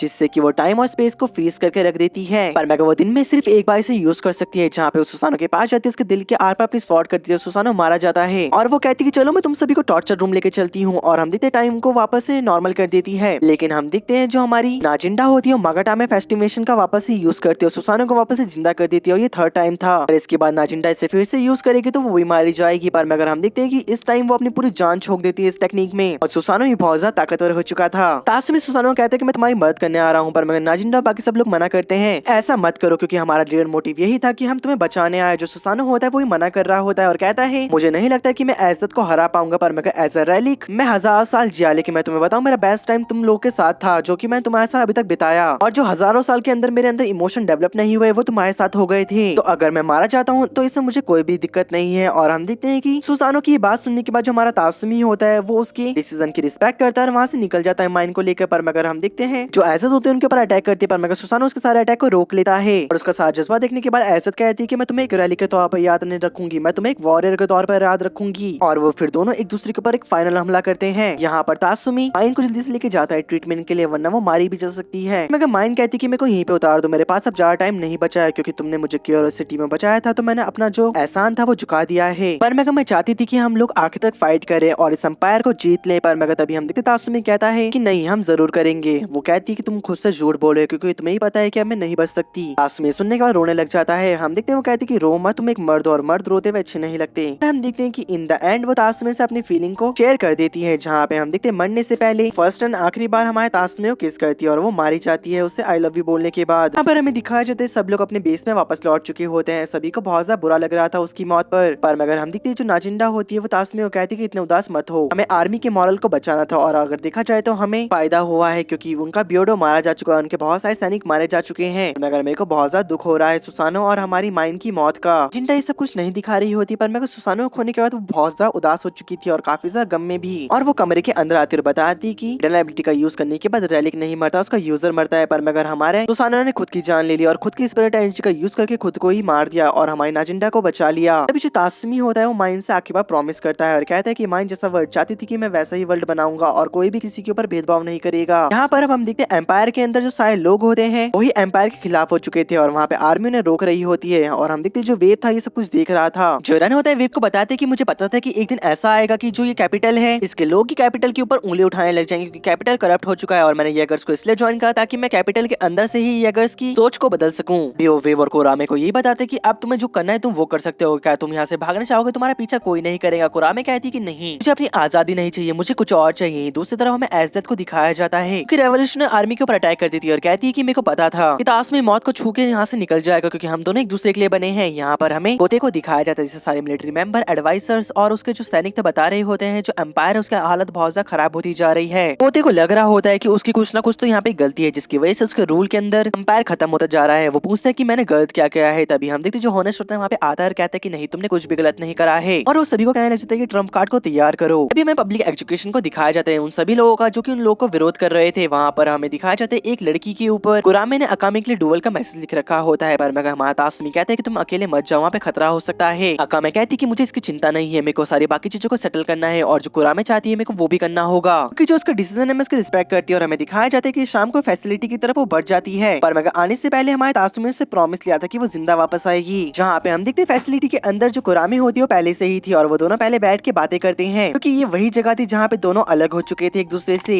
और यहीं पे वो आखिरी बार मिले थे जब अकामे ने कुरामे को धोखा दिया था अकॉर्डिंग टू कुरामे। और वो कहती कि जब तुम्हें पता है हम दोनों वापस मिले थे मैं इतनी खुश हो गई थी कि मेरे को माना कि सारी जिंदगी की खुशी मिल चुकी हो पर मगर जब तुमने नाइट को ज्वाइन करा मेरे को ऐसा लगा कि बस मानो कि मेरी जिंदगी खत्म हो चुकी है और तब से ही मैं तुमसे बदला लेना चाहती थी। तभी जो कुरामे होती है और नाटाला और डोया को समन करती है कहती कि तैयार हो जाओ। यहाँ पे वेव को पता चल चुका होता है कि वो अपनी बहन से फाइट करने गई है और वो पूछते है कि वेव वो कहाँ पर गई क्योंकि उसे नहीं पता होता पर मगर वेव कहता है कि ये तो मुझे भी नहीं पता है। दूसरी तरफ हमें दिखाया जाता है कि 3v1 फाइट हो रही होती है। अकामे उन्हें काफी अच्छे से हैंडल कर रही थी। जो कुरामे और अकामे होती एक दूसरे के ऊपर हमला कर देते हैं जहाँ पे हमें उससे पूछते कि तुमने हमें धोखा क्यों दिया। तभी हम देखते हैं अकामे बताती क्योंकि मुझे पता चल चुका था कैपिटल के डार्क सीक्रेट्स के बारे में जिस वजह से मैंने नाइट राइड को ज्वाइन करा और उनके जो डार्क सीक्रेट्स थे उन्हें पूरा होने नहीं दिया। अभी हमें दिखाया जाता है कि उनकी फाइट के दौरान वहाँ पे एक डेंजर बीस्ट अपीयर हो जाता है जो कि एक्सपेरिमेंटल डेंजर बीस्ट था और वो नाटाला और डोका को खत्म कर देता है वहीं के वहीं, जिसको देखने के बाद कुरामे को बहुत ज्यादा गुस्सा आता है और वो डेंजर बीस्ट के ऊपर हमला कर देती है। पर मगर हम देखते कुरामे को चोट लग पाती है उससे पहले जो अकामे होती है उसे बचा लेती है और हमें दिखाया जाता है वन लास्ट टाइम बार दोनों बहनें साथ में मिलकर उसके ऊपर अटैक करते हैं और अपने टैग टीम जोड़ी दिखाते हैं और उसे हरा देते हैं। पर तभी तुरंत ही अकामे और कुरामे फिर से एक दूसरे के साथ लड़ने लग जाते हैं। तभी कुरामे वहाँ पे अपने नॉर्मल पपेट्स का यूज करती है पर मगर उनका भी कुछ फायदा नहीं होता। अकामे उन्हें एक ही बारे में काट देती है और उसके ऊपर फाइनल ब्लो देने जा ही रही होती है। बीच में वेव आ जाता है और कहते हैं कि तुम्हें कुरामे के ऊपर मैं और अटैक करने नहीं दूंगा और हम देखते हैं कि उसके सामने हमारा तासुमी आ जाता है। वो कहता है कि मेरे से लड़के दिखा पहले। वे कुरामे बोलते दोनों यहाँ से हट जाओ, हम दोनों को बहनों को बीच में सेटल करने दो। लेकिन हमारा तासुमी तभी कहता है उन दोनों को अपने बैटल करने दो क्योंकि सभी के पास अपना अलग अलग रीजन है बैटल करने के लिए। ये बात कुरामे के दिल पे जाके लगती है और वो वेव को कहती है कि अगर वेव तुम मेरे पास पहले आ जाते तो हम दोनों के बीच में कुछ हो सकता था पर मगर अब मुझे माफ करना। और वो कहती है कि अकामे अपना लास्ट बैटल के लिए प्रिपेयर हो जाओ। अभी हम देखते लड़ाई शुरू करने से पहले वो दोनों एक दूसरे को अपनी फीलिंग बताते हैं कि वो एक दूसरे को कितना प्यार करते हैं और एकदम से हम देखते एक दूसरे की तरफ बढ़ते हैं पर मगर अकामे का अटैक लग जाता है हमारी कुरामे को और वो मारी जाती है। जो बेचारा वेव होता है वो कहते हैं कि मुझे समझ नहीं आ रहा है आखिर हम दोनों तरफ के लोग एक दूसरे से क्यों लड़ रहे हैं। तभी हम देखते हैं जो हमारी अकामे होती है वो कहती है कि अगर तुम्हें इसके बारे में नहीं पता तो तुम्हें ब्लेड पकड़ने का कोई भी हक नहीं है। वेव ये सुनने का वहाँ से जा चुका होता है और जो हमारी अकामे होती है वो भी थक के नीचे गिरने वाली होती है तासुमी से पकड़ लेता है और वो कहती है कि मैंने तुम्हें कहा था ना यहाँ पे मत आना। पर मगर हम देखते तासुमी कहता है मैं तो अपने घायल कॉमरेड्स को लेने यहाँ पे आया हूँ जो कि घायल हो चुका है फाइट के दौरान क्योंकि मैंने अपनी जिंदगी में बहुत कुछ खोया है और मैं अब तुम्हें नहीं खोना चाहता। ये सुनने का हम देखते एकदम से अकाने रोने लग जाती है क्योंकि उसने अपनी बहन को खो दिया था अभी। और हमें अगले दिन के सीन को दिखाया जाता है जहाँ पे गोते होता और पीएम ऑनेस्ट होते हैं, उन दोनों की मीटिंग चल रही थी और हमें दिखाया जाता है दरअसल वो कोटे के रिलिक्स को अनलीश करने आए होते हैं। अगले सीन में जो वेव होता है वो कुरामे को आखिरी बार गुड बाय बोलता है और उसके स्नैक्स उसके सामने रख देता है। यहाँ पे मैंने जिंटा को दिखाया जाता है तो सभी का शुक्रिया अदा कर रही होती है और कहती है कि तुम लोग ने मेरे अंडर काम करा देखकर मुझे बहुत ज्यादा खुशी हुई। लियोने कहती कि आप ऐसे बात क्यों कर रहे हो, जैसे कि हमारी आखिरी मीटिंग हो। बॉस, हम आपका पीछा नहीं छोड़ने वाले। जो नाजिंडा होती है उनके फाइनल मिशन पीएम ऑनेस्ट को मारने का प्लान बताती है कि होगा, अब हमें करके दिखाना पड़ेगा। और हमें अगले दिन दिखाया जाता है कि वो आर्मी के साथ मिलकर फ्रंट गेट से उनके ऊपर हमला करवा देती है। सभी का ध्यान बढ़ जाए, बाकी लोग उसे मार दे। और हमें दिखाया जाता है कि पैलेस के अंदर यहाँ हमारे 3 लोग घुस चुके होते हैं उन्हें मारने के लिए, कि बहुत ज्यादा अंदर कम गार्ड होते हैं। यहाँ पर हम देखते कुछ गार्ड तो ऐसे होते हैं जो कि डिटरमाइंड होते हैं पूरा अपने कैसल को बचाने के लिए, पर तभी वहाँ पे रन आ जाता है और कहता है कि पीछे हट जाओ, हमें यहाँ पे खून खराबा करने की कोई जरूरत नहीं है, तुम लोग पीछे हट जाओ, इन लोग को मैं रोकता हूँ। और एकदम से हम देखते नाइट्रेट के ऊपर वो हमला करते हुए कहता है कि मैं भी इन सभी को यहाँ पे चेंज करना चाहता हूँ, पर मगर तुम्हारे तरीके से नहीं, तुम बस खून खराबा जानते हो। मैं शांति से ये मुकाबला करना चाहता था कि जो बैंडिट्स के लोग थे उन्होंने मेरे स्टूडेंट के ऊपर हमला करा और सबको मार डाला, और इसके बारे में कैपिटन ने कुछ भी नहीं करा। इसका बदला मैं उसे लेके रहूंगा और मगर जो चीजें हैं वो मैं अपने हिसाब से करूंगा। एकदम से हम देखते जो माई लियोने होती है वो रन के ऊपर कंटिन्यूअसली हमले करते हुए कहती कि अकामे और तासुमी तुम दोनों आगे जाओ, इसको तो मैं संभाल लूंगी, कि हम लोग यहाँ पे ज्यादा टाइम वेस्ट नहीं कर सकते क्योंकि हमारी फाइट बाहर चल रही है। अभी हम देखते हैं जो हमारी लियोने होती है वो क्लोज कमबैक करने की कोशिश करती है, पर मगर जो रन होता है वो क्लोज कमबैक में उसकी हिडन एबिलिटी बहुत ज्यादा अच्छी होती है। यहाँ पे जो पीएम ऑनेस्ट होते हैं वो गोते को बता रहे होते हैं कि बाहर सिचुएशन बहुत ज्यादा खराब होती जा रही है, अब हम क्या करें। हम देखते गोते को लगता है कि उससे कुछ गलती हो चुकी है, पर मगर पीएम ऑनेस्ट अभी भी उसे मैनिपुलेट करते हुए कहता है कि नहीं, ये तुम्हारी गलती नहीं है, बाहर जाओ, लोग को दिखा दो कि आखिरकार अंपायर को धोखा देने वालों के साथ क्या होता है। तब तक वहाँ पे हमारे तासुमी और हमारी अकामे पहुंच चुकी होती है, पर मगर तभी हम देखते हैं कि वहाँ पे अकामे सीधा पीएम ऑनेस्ट के ऊपर हमला कर देती है, पर मगर हम देखते हैं कि इंपीरियल बैरल लगने के कारण वो उसके ऊपर टच नहीं कर पाती अपनी स्वॉर्ड को। तासुमी हम देखते गोते को बताता है कि दरअसल बाहर की जो सिचुएशन है बहुत ज्यादा खराब चल रही है, लोगों के पास खाना खाने के लिए नहीं है, अमीर और ज्यादा अमीर हो रहे हैं और गरीब गरीब होते जा रहे हैं। मेरे गाँव की सिचुएशन इतनी अच्छी नहीं थी जिस वजह से मैं यहाँ शहर में आया और मेरे को यहाँ की रियलिटी पता चली, तो मैं इसको खत्म करने के लिए खुद के हाथों में जिम्मा ले लिया। और ये सारी चीजें खराब करने का हाथ किसी और का नहीं, पीएम ऑनेस्ट का है, जिसने की ये सारी चीजें खराब कर दी है। पर मगर जो पीएम ऑनेस्ट होता है उसने गोते को इतना मैनिपुलेट कर दिया था कि गोते को सही और गलत में बिल्कुल फर्क महसूस नहीं हो रहा था। जो पीएम ऑनेस्ट कहता था कि बस वही सही है, और एकदम से वो अपने रैलिक कोडेसर को एक्टिवेट कर देता है। ये लेजेंडरी रैलिक है जिसको कि गॉड की पावर के साथ तुलना की जाती है इसकी। अब हम देखते हैं नाजिंडा समझ चुकी होती कि पीएम ऑनेस्ट अभी भी इतना कॉन्फिडेंस कैसे था और उसने इतना सब कुछ कैसे सोच रखा था। तभी हम देखते हैं हमें एक बात पता चलती है, दरअसल जो ये रैलिक है इसे इंपीरियल ब्लड लाइन है बस वही यूज कर सकती है।